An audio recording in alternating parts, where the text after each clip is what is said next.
ഈശോ മിശിഹായ്ക്ക് സ്തുതിയായിരിക്കട്ടെ. ഞാൻ മാണിപ്പറമ്പിലച്ചൻ. Liturgy class 19. ഫോത്യയിലെ വിശുദ്ധ ഹിലരി 315 ജനിക്കുകയും 368 മരിക്കുകയും ചെയ്ത സഭാപിതാവാണ് ഫോത്യയിലെ വിശുദ്ധ ഹിലരി. അദ്ദേഹം കുർബാനയെക്കുറിച്ച് പഠിപ്പിക്കുന്ന കാര്യമാണ് നമ്മൾ ഇന്ന് ചിന്തിക്കുന്നത്. ഫ്രാൻസിന്റെ പടിഞ്ഞാറ് ഭാഗത്തുള്ളൊരു പട്ടണമാണ് ഫോത്യൈ. ഇംഗ്ലീഷ് സ്പെല്ലിംഗ് POITIERS, ഫോത്യൈ, അങ്ങനെ ഉച്ചരിക്കുക. അവിടുത്തെ മെത്രാനായിരുന്നു ഹിലരി. സഭയുടെ വേദപാലകനാണെന്ന് ഞാൻ പറഞ്ഞു കഴിഞ്ഞു. ആര്യൻ പാഷാണ്ഡതയുടെ തലയിൽ ചുറ്റിക കൊണ്ട് അടിച്ചവൻ എന്നാണ് അദ്ദേഹത്തെ വിശേഷിപ്പിക്കുന്നത്. ഈ ആര്യൻ പാഷാണ്ഡത സഭയിൽ ഉണ്ടായിരുന്നു. അപ്പൊ അതിനെതിരെ ശക്തമായ നിലപാടെടുത്ത് അങ്ങനെ ഈ ആര്യൻ പാഷാണ്ഡതക്കാരെ ശരിക്കും തലയ്ക്ക് കൊട്ടി അവസാനിപ്പിച്ച ഒരാളാണ് ഈ ഹിലരി എന്നാണ് വിശേഷിപ്പിക്കപ്പെടുക. അതുപോലെ തന്നെ പാശ്ചാത്യ സഭയുടെ അത്തനാസിയസ് എന്ന് വിളിക്കപ്പെടുന്നു. പൗരസ്ത്യ സഭയിലെ വലിയ സഭാപിതാവാണ് അത്തനാസിയസ്. അതുപോലെ പാശ്ചാത്യ സഭയ്ക്ക് അങ്ങനെ ഒരാളുണ്ടെങ്കിൽ അത് ഹിലരിയാണ് എന്നൊരു വിശേഷമുണ്ട്. അദ്ദേഹത്തിന്റെ കാലത്തും ഈ കുർബാനയെ നിഷേധിച്ചിരുന്നവരുണ്ടായിരുന്നു. അത് ഇന്നത്തെ പെന്തക്കോസ്തക്കാര്, ദൈവസഭക്കാര്, യഹോവ സാക്ഷികള്, ബ്രദറൻ അസംബ്ലിക്കാര്, അങ്ങനെയുള്ള കുറെ പേരുണ്ടല്ലോ. പ്രൊട്ടസ്റ്റന്റുകാര്, ലൂതറൻസ് അത്രയുണ്ട് പേരില്ല, അങ്ങനെയുള്ള ആംഗ്ലിക്കൻസും അത്ര പേരില്ല. ബാക്കിയുള്ളവരെ ഈ കുർബാന നിഷേധിക്കുന്ന ഒരുപാട് പേരുണ്ട്. അവർക്കെതിരെ അദ്ദേഹം പല പ്രബോധനങ്ങൾ നൽകിയിട്ടുണ്ട്. അതില് ഒരു പ്രബോധനമാണ് ഞാനിപ്പോൾ നിങ്ങളുടെ മുമ്പിൽ അവതരിപ്പിക്കുന്നത്. പരിശുദ്ധ തൃത്വത്തെക്കുറിച്ച് എന്ന അദ്ദേഹത്തിന്റെ ആ പ്രബന്ധത്തില് 8-ാമത്തെ അധ്യായം 14-ാമത്തെ വാക്യമാണ്. നാം ക്രിസ്തുവിൽ നിന്ന് പഠിക്കുന്നില്ലെങ്കിൽ നമ്മളുടെ ക്രിസ്തുവിന്റെ സ്വഭാവത്തെക്കുറിച്ച്, പ്രകൃതത്തെക്കുറിച്ച് നാം മണ്ടത്തരങ്ങൾ എഴുന്നള്ളിക്കും. നല്ല രസമാണ്. നമ്മള് ക്രിസ്തുവിൽ നിന്ന് പഠിക്കുന്നില്ലെങ്കിൽ നമ്മിലുള്ള ക്രിസ്തുവിന്റെ പ്രകൃതത്തെക്കുറിച്ച്, സ്വഭാവത്തെക്കുറിച്ച് നാം മണ്ടത്തരങ്ങൾ എഴുന്നള്ളിച്ചുകൊണ്ടിരിക്കും. മാത്രമല്ല അത് വിശ്വാസത്തിന് ഹാനികരമാകുകയും ചെയ്യും. എന്തെന്നാൽ ക്രിസ്തു തന്നെ ഇങ്ങനെ പറഞ്ഞിട്ടുണ്ട്. ഇതാണ് ക്രിസ്തുവിൽ നിന്ന് പഠിക്കണമെന്ന് പറയണേ. എന്റെ മാംസം സാക്ഷാൽ ഭക്ഷണവും എന്റെ രക്തം സാക്ഷാൽ പാനീയവും ആകുന്നു. എന്റെ മാംസം തിന്നുകയും എന്റെ രക്തം കുടിക്കുകയും ചെയ്യുന്നവൻ എന്നിലും ഞാൻ അവനിലും വസിക്കുന്നു. യോഹന്നാൻ 6:55-56.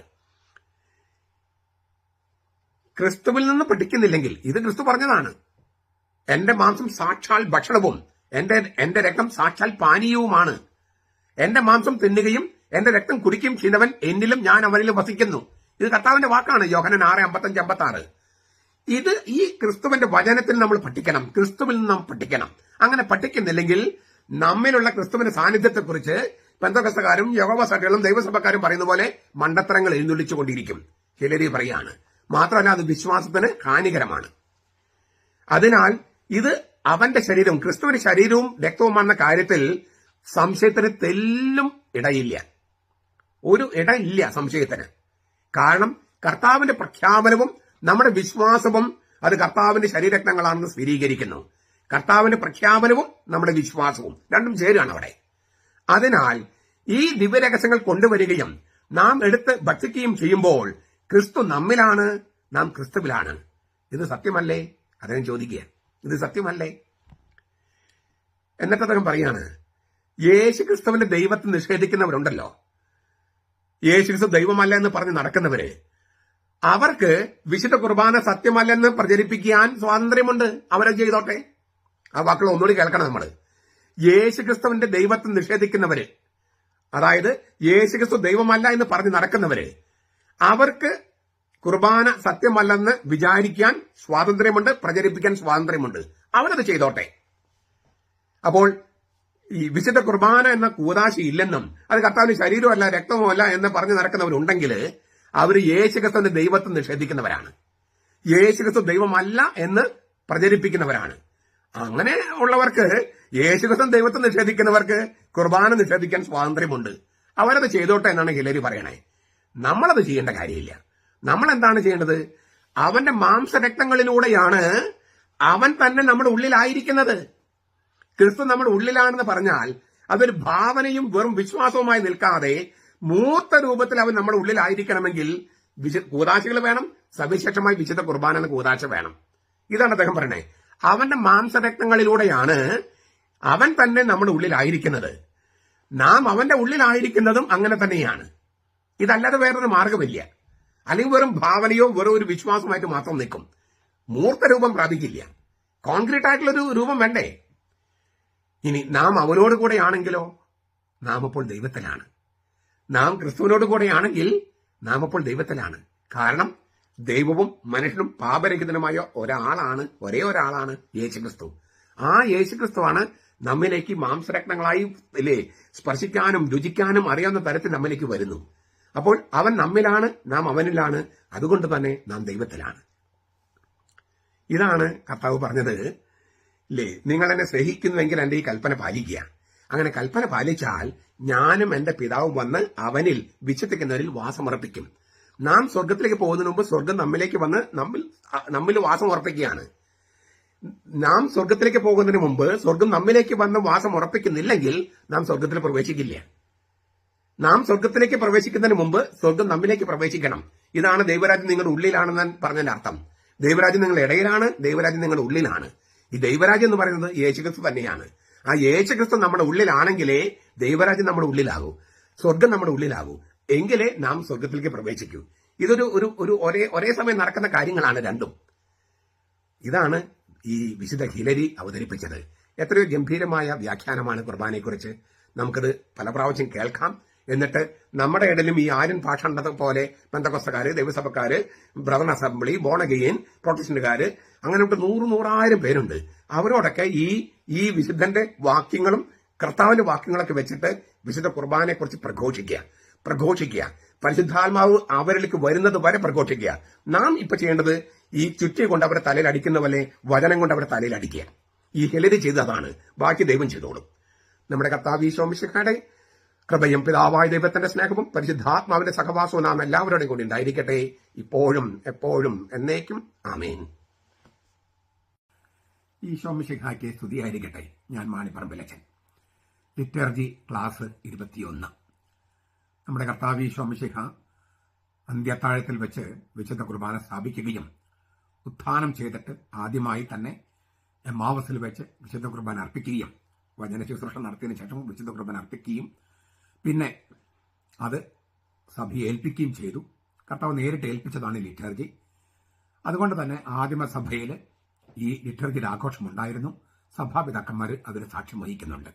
അക്കാര്യങ്ങളാണ് നമ്മൾ ചെയ്തുകൊണ്ടിരിക്കുന്നത്, കണ്ടുകൊണ്ടിരിക്കുന്നത്. ഇന്ന് നമ്മൾ നീസായിലെ വിശുദ്ധ ഗ്രിഗറി, നീസായിലെ വിശുദ്ധ ഗ്രിഗറി 330 അദ്ദേഹം ജനിച്ചത്. 394 അദ്ദേഹം മരിച്ചത്. റോമാ സാമ്രാജ്യത്തിനുള്ളിലെ ഏഷ്യ മൈനറില്, ഇപ്പോഴത്തെ തുർക്കി, കപ്പദോച്ചിയയിൽ നിന്നുള്ള സഭാപിതാവാണ്. കപ്പദോച്ചിയയിൽ നിന്നുള്ളവർ പെത്രോസിന്റെ പെന്തക്കോസ്ത പ്രസംഗം കേൾക്കാൻ പോയിരുന്ന കാര്യം നടപടി ഗ്രന്ഥം 2-ാമത്തെ അധ്യായത്തിൽ സാക്ഷ്യപ്പെടുത്തിയിട്ടുണ്ട്. പെത്രോസിന്റെ ആദ്യ ലേഖനം സംബുദ്ധി ചെയ്തിരിക്കുന്നത് കപ്പദോച്ചിയയിൽ ചിതറിക്കിടക്കുന്നവരെയാണ്. എന്ന് വെച്ചാൽ അവിടെ ആദ്യം മുതൽ, കപ്പദോച്ചിയ എന്ന് പറയുന്ന സ്ഥലത്ത് ആദ്യം മുതൽ സഭ ഉണ്ടായിരുന്നു. അവർക്ക് അവിടെയുള്ളവര് പെന്തക്കോസ്ത പ്രസംഗത്തിൽ പങ്കെടുത്തു. പത്രോസിന്റെ പ്രസംഗം കേട്ടു. പത്രോസ് ലേഖനം എഴുതി, 1-ാമത്തെ ലേഖനം എഴുതിയത് അവർക്കാണ്. ഈ കപ്പദോച്ചിയയിൽ നിന്നുള്ള 3 പിതാക്കന്മാര് കപ്പദോച്ചിയൻ ഫാദേഴ്സ്, കപ്പദോച്ചിയൻ പിതാക്കന്മാർ എന്നാണ് അറിയപ്പെടുന്നത്. മഹാനായ വിശുദ്ധ ബേസിൽ, അദ്ദേഹത്തിന്റെ ഇളയ സഹോദരനായ നീസായിലെ ഗ്രിഗറി. ഇന്ന് നമ്മൾ അദ്ദേഹത്തിന്റെ സാക്ഷ്യമാണ് പരിഗണിക്കുന്നത്. പിന്നെ അടുത്ത സുഹൃത്തും കോൺസ്റ്റാന്റിനോപ്പിളിലെ പാത്രിയാർക്കിസുമായിരുന്ന ഗ്രിഗറി നക്സിയാൻസൻ. ഈ 3 പേരെയാണ് കപ്പദോച്ചിയൻ പിതാക്കന്മാർ എന്ന് പറയുന്നത്. ഇപ്പോഴത്തെ തുർക്കിയിലുള്ള നീസായിലെ നിക്സാർ എന്നാണ് ഇപ്പോഴത്തെ പേര്. മെത്രാനായിരുന്നു ഗ്രിഗറി. 372 മുതൽ 376 വരെയും പിന്നെ 378 മുതൽ അദ്ദേഹം 394 മരിക്കുന്നത് വരെയും അദ്ദേഹം കുർബാനയെക്കുറിച്ച് നൽകുന്ന സാക്ഷ്യം നമുക്കൊന്ന് കേൾക്കാം. ആദ്യം അദ്ദേഹത്തിന്റെ സാക്ഷ്യം കേട്ടിട്ട് അതിൽ 2-3 കാര്യങ്ങൾ ഞാനൊന്ന് ഹൈലൈറ്റ് ചെയ്യാം. ദൈവം തന്നെയായ ലോഗോസിന്റെ ആവാസത്തോടെ ഈ അപ്പം ദൈവിക അന്തസ്സിലേക്ക് കൈമാറ്റം ചെയ്യപ്പെടുന്നു. അതിനാൽ ശരിയായി തന്നെ നാം ഇങ്ങനെ വിശ്വസിക്കുന്നു.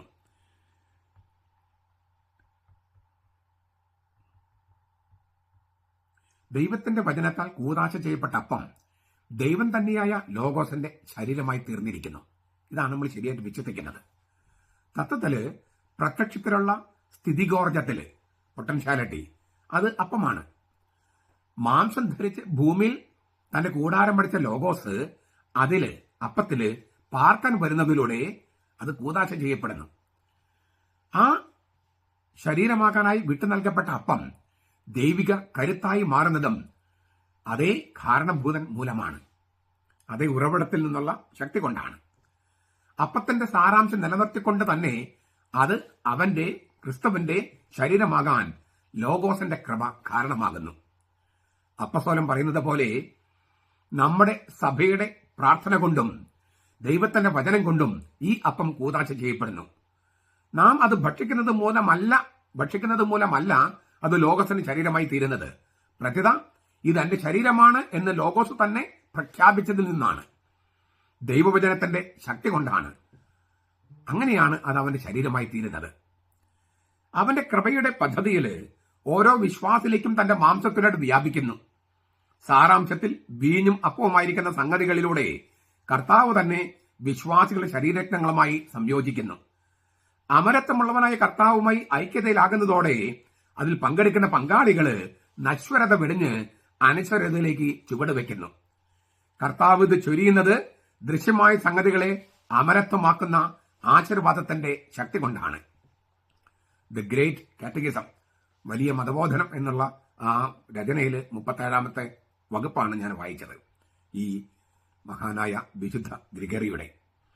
അദ്ദേഹം വീണ്ടും പറയാണ് മറ്റൊരു രചനയില്, അപ്പം സാധാരണ അപ്പം തന്നെ, എന്നാൽ ദിവ്യരഹസ്യം അതിനെ വിശുദ്ധമാക്കി കഴിഞ്ഞാൽ അത് ക്രിസ്തുവിന്റെ ശരീരമാണ്.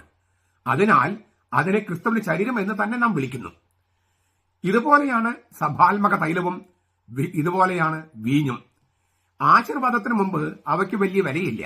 എന്നാൽ പരിശുദ്ധാത്മാവിന്റെ പൗത്രീകരണ കർമ്മം കഴിഞ്ഞാൽ അവയ്ക്ക് അത്യുദാത്തമായ കൃത്യനിർവഹണ ശക്തി ലഭിക്കുന്നു. സുപ്പീരിയർ ഓപ്പറേഷൻ എന്ന വാക്കാണ് അദ്ദേഹം ഉപയോഗിക്കുന്നത്. ലോഗോസിന്റെ ഇതേ ശക്തിയാണ് വൈദികനെ ആദരണീയനും ബഹുമാന്യതനും ആക്കുന്നത്. എന്നാൽ അവന്റെ മേൽ ചൊരിയപ്പെടുന്ന പുതിയ ആശീർവാദത്താൽ അവൻ ദൈവത്തിന്റെ ഉപയോഗത്തിനായി സാധാരണ ജനങ്ങളിൽ നിന്ന് മാറ്റി നിർത്തപ്പെടുന്നു. Sermon on the day of lights or the baptism of Christ, വെളിച്ചത്തിന് തിരുനാൾ എന്നറിയപ്പെടുന്ന മാമോദിസയുടെ അന്ന് നൽകിയ പ്രഭാഷണത്തിലാണ് ഈ വിശുദ്ധ ഗ്രിഗറി ഇത് പറയുന്നത്. വീണ്ടും അദ്ദേഹം പറയാണ്, ഇതാ ലോകത്തിന്റെ പാപം നീക്കുന്ന ദൈവത്തിന്റെ കുഞ്ഞാട് എന്ന വചനത്തിലൂടെ അവൻ ബലിവസ്തുവും ബലിയും പുരോഹിതനുമായി തന്നെ നമുക്ക് വേണ്ടി അർപ്പിച്ചു. എന്നാൽ എപ്പോഴാണ് അവനിത് ചെയ്തത്? തന്റെ ശിഷ്യന്മാർ യഥാർത്ഥ ഭക്ഷണമായി തന്റെ ശരീരവും അവരുടെ യഥാർത്ഥ പാനീയമായി തന്റെ രക്തവും നൽകിയപ്പോൾ. അപ്പോൾ ഒരു കാര്യം വ്യക്തമാണല്ലോ, അറക്കപ്പെടാത്ത ഒരു മുട്ടാടിനെ ഭക്ഷണമായി കഴിക്കാൻ ഒരു മനുഷ്യനും കഴിയില്ല. ആട്ടുകൊറ്റൻ ആദ്യം അറുക്കപ്പെടണം, എങ്കിലേ അതിനെ ഭക്ഷണമായി ആസ്വദിക്കാനാകൂ. ഇതെന്റെ ശരീരമാണ് എന്ന് പ്രസ്താവിച്ച് തന്റെ ശിഷ്യന്മാർക്ക് തന്നെ ഭക്ഷിക്കാനുള്ള ആഹാരമായി നൽകിയതിൽ നിന്ന് കുഞ്ഞാടിന്റെ ബലി പൂർത്തിയാക്കപ്പെട്ടുവെന്ന് വ്യക്തമാണല്ലോ. Sermon on the resurrection of Christ, അതിലാണ് വിശുദ്ധ ഗ്രിഗറി ഇത് പറയുന്നത്. നമുക്കിതിലെ ചില പ്രധാനപ്പെട്ട സംഗതികളുണ്ട്. നമുക്കതൊന്ന് ഇപ്പൊ കേട്ടത് തന്നെ നമുക്ക് ഒന്നുകൂടി അതിന്റെ ഉള്ളിൽ കൂടെ നമുക്ക് പോകാം. ദൈവം തന്നെയായ ലോഗോസ്, യോഹന്നാൻ 1:1, 1:18. ദൈവം തന്നെയായ ലോഗോസ്, ആ ലോഗോസിന്റെ ആവാസത്തോടെയാണ് അപ്പം ദൈവിക അന്തസ്സിലേക്ക് കൈമാറ്റം ചെയ്യപ്പെടുന്നത്. ദൈവിക അന്തസ്, ഡിവൈൻ ഐഡന്റിറ്റി, ദൈവിക സ്വത്വം, ഡിവൈൻ ഡിഗ്നിറ്റി, ആ വാക്കുകൾ അദ്ദേഹം ഉപയോഗിക്കുന്നത്. ദൈവം തന്നെയായ ലോഗോസിന്റെ ആവാസത്തോടെ ഈ അപ്പം ദൈവിക അന്തസ്സിലേക്ക് കൈമാറ്റം ചെയ്യപ്പെടുന്നു. ഈ സഭാപിതാക്കന്മാരുടെ വ്യാഖ്യാനത്തിന്റെ ഏറ്റവും വലിയ സവിശേഷത ഞാൻ കണ്ടിരിക്കുന്നത്, തിരുവചനത്തിൽ ആറാടി നിൽക്കുകയാണ് അവര്. തോമസ് അക്വിനാസ് താത്വികമായിട്ട് തത്വജ്ഞാനം ഉപയോഗിച്ചിട്ട് സത്താ അതീത മാറ്റം, ട്രാൻസബ്സ്റ്റാൻസിയേഷൻ ഒക്കെ പറഞ്ഞു. അതൊരു തത്വജ്ഞാനത്തിൽ അടിസ്ഥാനമായ വ്യാഖ്യാനമാണ്. തത്വജ്ഞാനം അറിയാത്തവർക്ക് അത് മനസ്സിലാകില്ല. ഇനി മനസ്സിലായാലും അത് അതിന്റെ ആ എന്താണ് സംഭവിക്കാൻ കൃത്യമായിട്ട് നമുക്ക് പറയാൻ കഴിയില്ല. ഇവിടെ നമുക്ക് കൃത്യമായിട്ട് കുറച്ചുകൂടി സഭാപിതാക്കന്മാർ വളരെ കൃത്യമായിട്ട് കാര്യങ്ങൾ പറഞ്ഞേ. ദൈവം തന്നെയായ ലോഗോസിന്റെ ആവാസത്തോടെ ഈ അപ്പം ദൈവിക അന്തസ്സിലേക്ക് പ്രവേശിക്കുന്നു, കൈമാറ്റം ചെയ്യപ്പെടുന്നു. അതിനാൽ നാം ശരിയായി തന്നെ വിശ്വസിക്കുന്ന എന്താണ്?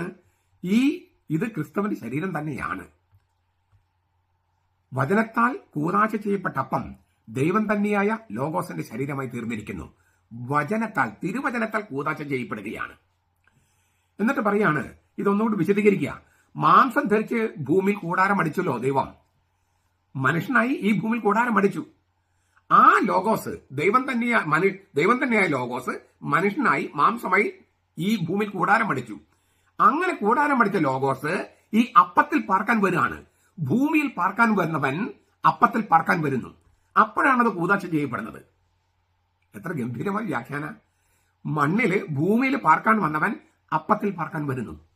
ഞാൻ പല പ്രാവശ്യം ആവർത്തിച്ചുള്ള സംഗതിയാണ്, മനുഷ്യാവതാരം അവന്റെ രണ്ടാമത്തെ ആഗമനം വരെ നൈരന്തര്യമാക്കപ്പെടുന്നത് വിശുദ്ധ കുർബാനയിലൂടെയാണ്, കൂദാശകളിലൂടെയാണ്.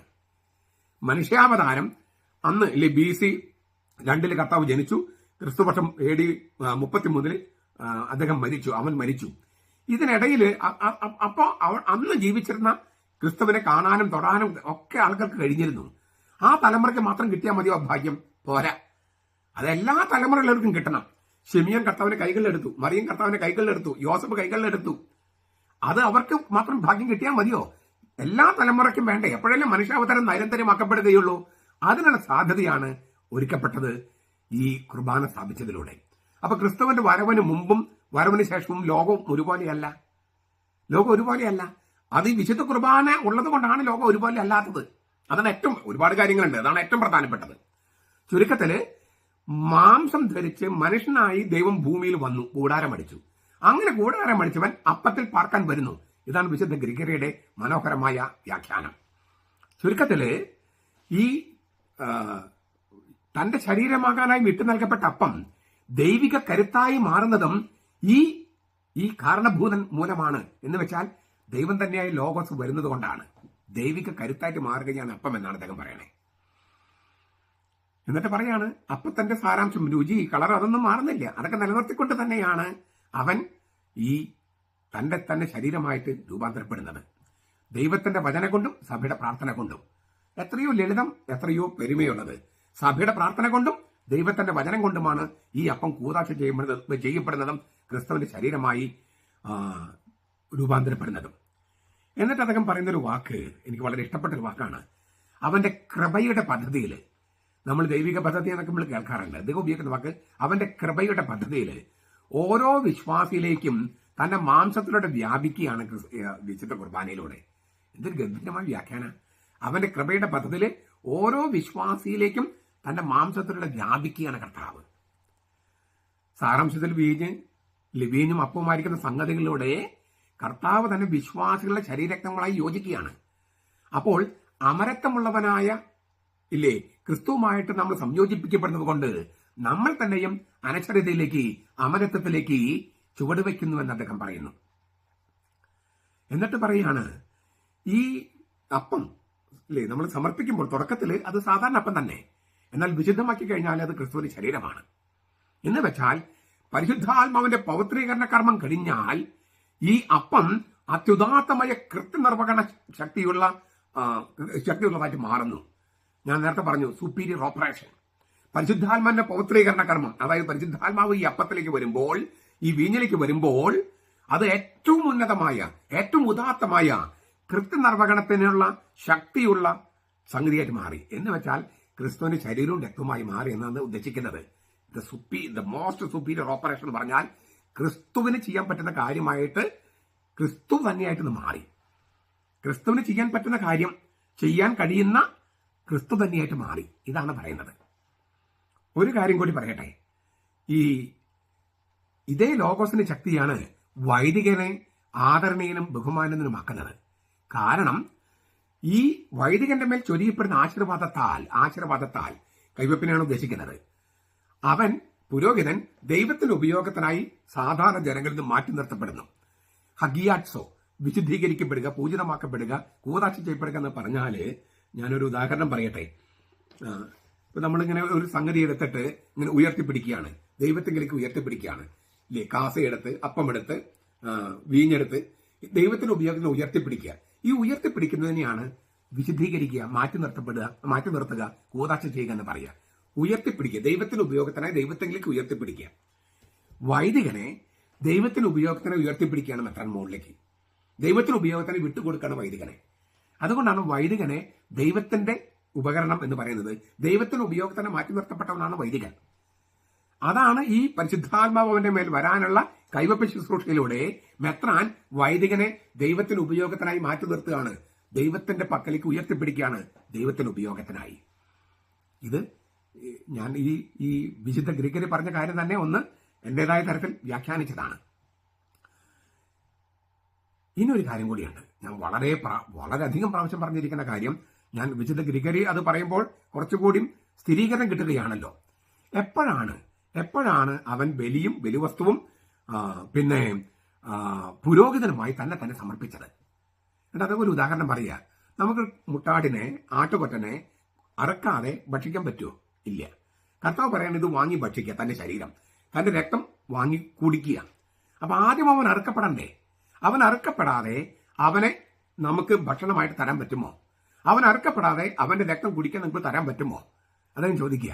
എന്ന് വെച്ചാൽ അന്ത്യത്താഴത്തില് ഇതെന്റെ ശരീരമാണ് വാങ്ങി ഭക്ഷിക്കുക, ഇതെന്റെ രക്തമാണ് വാങ്ങി കുടിക്കുക എന്ന് പറഞ്ഞാൽ, അവൻ പറഞ്ഞപ്പോൾ പിറ്റേ ദിവസം സംഭവിക്കാനുള്ള കുരിശ മരണവും അതിന് മൂന്നാം ദിവസം സംഭവിക്കാറുന്ന ഉത്ഥാനവും ഈ അന്ത്യത്താഴത്തിലേക്ക് കൊണ്ടുവന്നു. കുരിശിലാണ് അവൻ മരിച്ചത്. രക്തം ചിന്തി നൽകപ്പെട്ടു, അവന്റെ ശരീരം നൽകപ്പെട്ടു, അവന്റെ രക്തം ചിന്തപ്പെട്ടു. ഇത് കുരിശിലാണ്. പക്ഷെ അത് അപ്പോഴും കർത്താവിന് തരാൻ കഴിയില്ല. കാരണം അത് അവൻ രൂപാന്തരം വന്നിട്ടില്ല. മനുഷ്യമാംസം കഴിക്കാനല്ല കർത്താവ് പറഞ്ഞിരിക്കുന്നത്. രൂപാന്തരം വന്ന ക്രിസ്തുവിനെയാണ്, ജീവിച്ചിരിക്കുന്ന ക്രിസ്തുവിനെയാണ്. അത് സംഭവിക്കുന്നത് മൂന്നാം ദിവസമാണ്, മരിച്ച മൂന്നാം ദിവസമാണ്. അപ്പോൾ കുരിശമരണവും കുരിശിലാണ് അറക്കപ്പെട്ടത്. അതിലൂടെ കടന്നുപോയിട്ടുള്ള രൂപാന്തരമാണ് ഉത്ഥാനം. ഇത് രണ്ടും അന്ത്യത്താഴത്തേക്ക് കൊണ്ടുവന്നതുകൊണ്ടാണ് ഇതെന്റെ ശരീരമാണ് വാങ്ങി ഭക്ഷിക്കുക, ഇതെന്റെ രക്തമാണ് വാങ്ങി കുടിക്കുക എന്ന് കർത്താവിന് പറയാൻ കഴിഞ്ഞത്. അപ്പോൾ ബലിയും ബലിവസ്തുവും പുരോഹിതനുമായി കർത്താവ് തന്നെ അർപ്പിച്ചത് കുരിശിലും ഉത്ഥാനത്തിലുമാണ്. പക്ഷെ അവൻ ദൈവം മനുഷ്യനായ ആളായതുകൊണ്ട് അതിന്റെ ശക്തി മുന്നോട്ട്, അല്ലെ, കുറെ കൂടി മുന്നോട്ട് കൊണ്ടുവന്ന് അന്ത്യത്താഴത്തിൽ കൊണ്ടുവന്നു. ഇങ്ങനെയാണത്. അപ്പം കൊല്ലപ്പെടാതെ, അറക്കപ്പെടാതെ ഒരു മുട്ടാടിനെ ഭക്ഷിക്കാൻ പറ്റാത്തതുപോലെ കർത്താവ് അറക്കപ്പെട്ട്, കുരിശിൽ അറക്കപ്പെട്ട് അല്ലെങ്കിൽ മരിച്ച് ക്രൂശിക്കപ്പെട്ട് മൂന്നാം ദിവസം ഉത്ഥാനം ചെയ്തത് കൊണ്ടാണ് അവന് അത് അന്ത്യത്താഴ്ച തന്നെ മുൻകൂറായി നൽകാൻ കഴിഞ്ഞത്, അവന്റെ ശരീരവും രക്തം നൽകാൻ കഴിഞ്ഞത്. എത്രയോ ഗംഭീരമായ വ്യാഖ്യാനമാണ്. ഞാനത് പല പ്രാവശ്യം പറഞ്ഞിട്ടുണ്ട്. വിശുദ്ധ ഗ്രിഗറി വായിക്കുന്നതിന് മുമ്പ് തന്നെ ഞാൻ പറഞ്ഞിട്ടുണ്ട്. ഇപ്പൊ വിശുദ്ധ ഗ്രിഗറി വായിച്ചപ്പോൾ ഞാൻ അത് ഒന്നുകൂടി സ്ഥിരീകരിക്കുകയാണ്. അതുകൊണ്ട് അന്ത്യത്താഴത്തിന്റെ ഓർമ്മയല്ല വിശുദ്ധ കുർബാന, അന്ത്യത്താഴത്തിന്റെ ഓർമ്മയല്ല. മനുഷ്യമാംസം നരഭോജികളാകാനല്ല കർത്താവ് പറഞ്ഞത്. കുരിശിലൂടെ കടന്നുപോയ ഉത്ഥാനവും, ആ ഉത്ഥാനമില്ലായിരുന്നു വിശുദ്ധ കുർബാനയില്ല. ഉത്ഥാനത്തിലൂടെ പുതിയ ജനസിലുള്ള ജീവനിലേക്ക് പോയി, പുതിയ ജനസിലുള്ള ജീവൻ. അതാണ് ഈ ശരീരത്തിലും ഈ രക്തത്തിലും എന്ന് പറഞ്ഞാൽ വീഞ്ഞിലും ഉള്ളത്, ശരീരത്തിലും രക്തത്തിലും ഉള്ളത് പുതിയ ജനസിലുള്ള ഉത്ഥാന ജീവിതമാണ്, ഉത്ഥാന ജീവനാണ്. അതാണ് നമ്മൾ വാങ്ങി ഭക്ഷിച്ച് ഒന്നാകുന്നത്, വാങ്ങി കുടിച്ച് ഒന്നാകുന്നത്. എത്രയോ മനോഹരമായ വ്യാഖ്യാനം. താത്വികമായ വ്യാഖ്യാനങ്ങൾക്കാൾ, തത്വജ്ഞാനത്തിന്റെ വ്യാഖ്യാനങ്ങൾ തിരുവചനത്തിലും പരിശുദ്ധാത്മാവിലും നിറഞ്ഞു നിൽക്കുന്ന ഒരു വ്യാഖ്യാനം. ഈ വ്യാഖ്യാനം നമുക്ക് പല പ്രാവശ്യം കേൾക്കാം. നമ്മൾ കുർബാനയിൽ പങ്കെടുക്കാൻ ചെല്ലുമ്പോൾ ഈ വിശുദ്ധ ഗ്രിഗറി പറഞ്ഞ വാക്കുകൾ നമ്മുടെ മനസ്സിലേക്ക് കൊണ്ടുവരാം. വൈദികൻ സ്വയം മനസ്സിലാക്കട്ടെ ദൈവത്തിനായി മാറ്റി നിർത്തപ്പെട്ടവനാണ് എന്ന്. അങ്ങനെ വിശുദ്ധിയിലും പുണ്യത്തിലും ജീവിക്കാനും അതേസമയം കർത്താവിന്റെ കൃപയിൽ മാത്രം ആശ്രയിച്ച് കർത്താവിന്റെ രഹസ്യങ്ങൾ പരികർമ്മം ചെയ്യാനും വൈദികനും നമുക്കും കഴിയട്ടെ. നമ്മുടെ കർത്താവ് യേശു മിശിഹായുടെ കൃപയും പിതാവായ ദൈവത്തിന്റെ സ്നേഹവും പരിശുദ്ധാത്മാവിന്റെ സഹവാസവും നാം എല്ലാവരോടും കൂടി ഉണ്ടായിരിക്കട്ടെ, ഇപ്പോഴും എപ്പോഴും എന്നേക്കും. ആമേൻ. ഈശോ മിശിഹായ്ക്ക് സ്തുതിയായിരിക്കട്ടെ. ഞാൻ മാണിപ്പറമ്പിലച്ചൻ. നമ്മളൊരു ജൂബിലി വത്സരത്തിലാണ്, 2025. എന്നാൽ നമ്മൾ 2033 എന്ന മഹാജൂബിലി, നമ്മുടെ കർത്താവ് ഈശോ മിശിഹ മരിച്ച് ഉത്ഥാനം ചെയ്തിട്ട് കൃത്യം 2000 വർഷം തികയുന്ന 2033, അതിനൊരുക്കമായിട്ടുള്ള ഒരു നവവത്സര ധ്യാനത്തിലാണ്. ഞായറാഴ്ചകളിൽ നമ്മൾ ലിറ്റർജിയെക്കുറിച്ചാണ് നമ്മൾ പഠിച്ചുകൊണ്ടിരിക്കുന്നത്. ബൈബിളിൽ നിന്ന് നമ്മൾ തുടങ്ങി, പിന്നെ സഭാപിതാക്കന്മാരിലും അപ്പസ്തോല പിതാക്കന്മാരിലും സഭാപിതാക്കന്മാരിലുമാണ് ഇപ്പം നമ്മൾ എത്തി നിൽക്കുന്നത്. ഇന്ന് ലിറ്റർജി ക്ലാസിന്റെ 21ാം എപ്പിസോഡ്. ഗ്രിഗറി നത്സ്യാൻസൻ എന്ന് പറഞ്ഞ സഭാപിതാവ്. 329 അദ്ദേഹം ജനിച്ചത്, 390 അദ്ദേഹം മരിച്ചത്. 4ാം നൂറ്റാണ്ട്. ഈ ദൈവശാസ്ത്രജ്ഞനായ ഗ്രിഗറി എന്നാണ് അദ്ദേഹത്തെ വിളിക്കുന്നത്. ദൈവശാസ്ത്രജ്ഞനായ ഗ്രിഗറി, വേദശാസ്ത്രിയായ ഗ്രിഗറി. ഓർത്തഡോക്സ് സഭകളിൽ 3 പേരെ മാത്രമേ ഔദ്യോഗികമായി വേദശാസ്ത്രി അല്ലെങ്കിൽ ദൈവശാസ്ത്രജ്ഞൻ എന്ന് വിളിക്കുന്നുള്ളൂ. ഒന്ന് യോഹന്നാൻ ശ്ലീഹ, മറ്റൊന്ന് 10ാം നൂറ്റാണ്ടിലെ പുതിയ ദൈവശാസ്ത്രജ്ഞൻ എന്നറിയപ്പെടുന്ന ഷെമയോൻ, പിന്നെ 4ാം നൂറ്റാണ്ടിലെ ഗ്രിഗറി നത്സ്യാൻസൻ. കോൺസ്റ്റാന്റിനോപ്പിളിലെ മെത്രാപ്പോലിത്തയായിരുന്നു അദ്ദേഹം 2 വർഷത്തേക്ക്, 350-351 കാലയളവിൽ. കോപ്റ്റിക് സഭയിലെ, ഈജിപ്തിലെ കോപ്റ്റിക് സഭയിലെ ലിറ്റർജി ഈ വിശുദ്ധന്റെ, ഈ സഭാപിതാവിന്റെ പേരിലാണ് അറിയപ്പെടുന്നത്.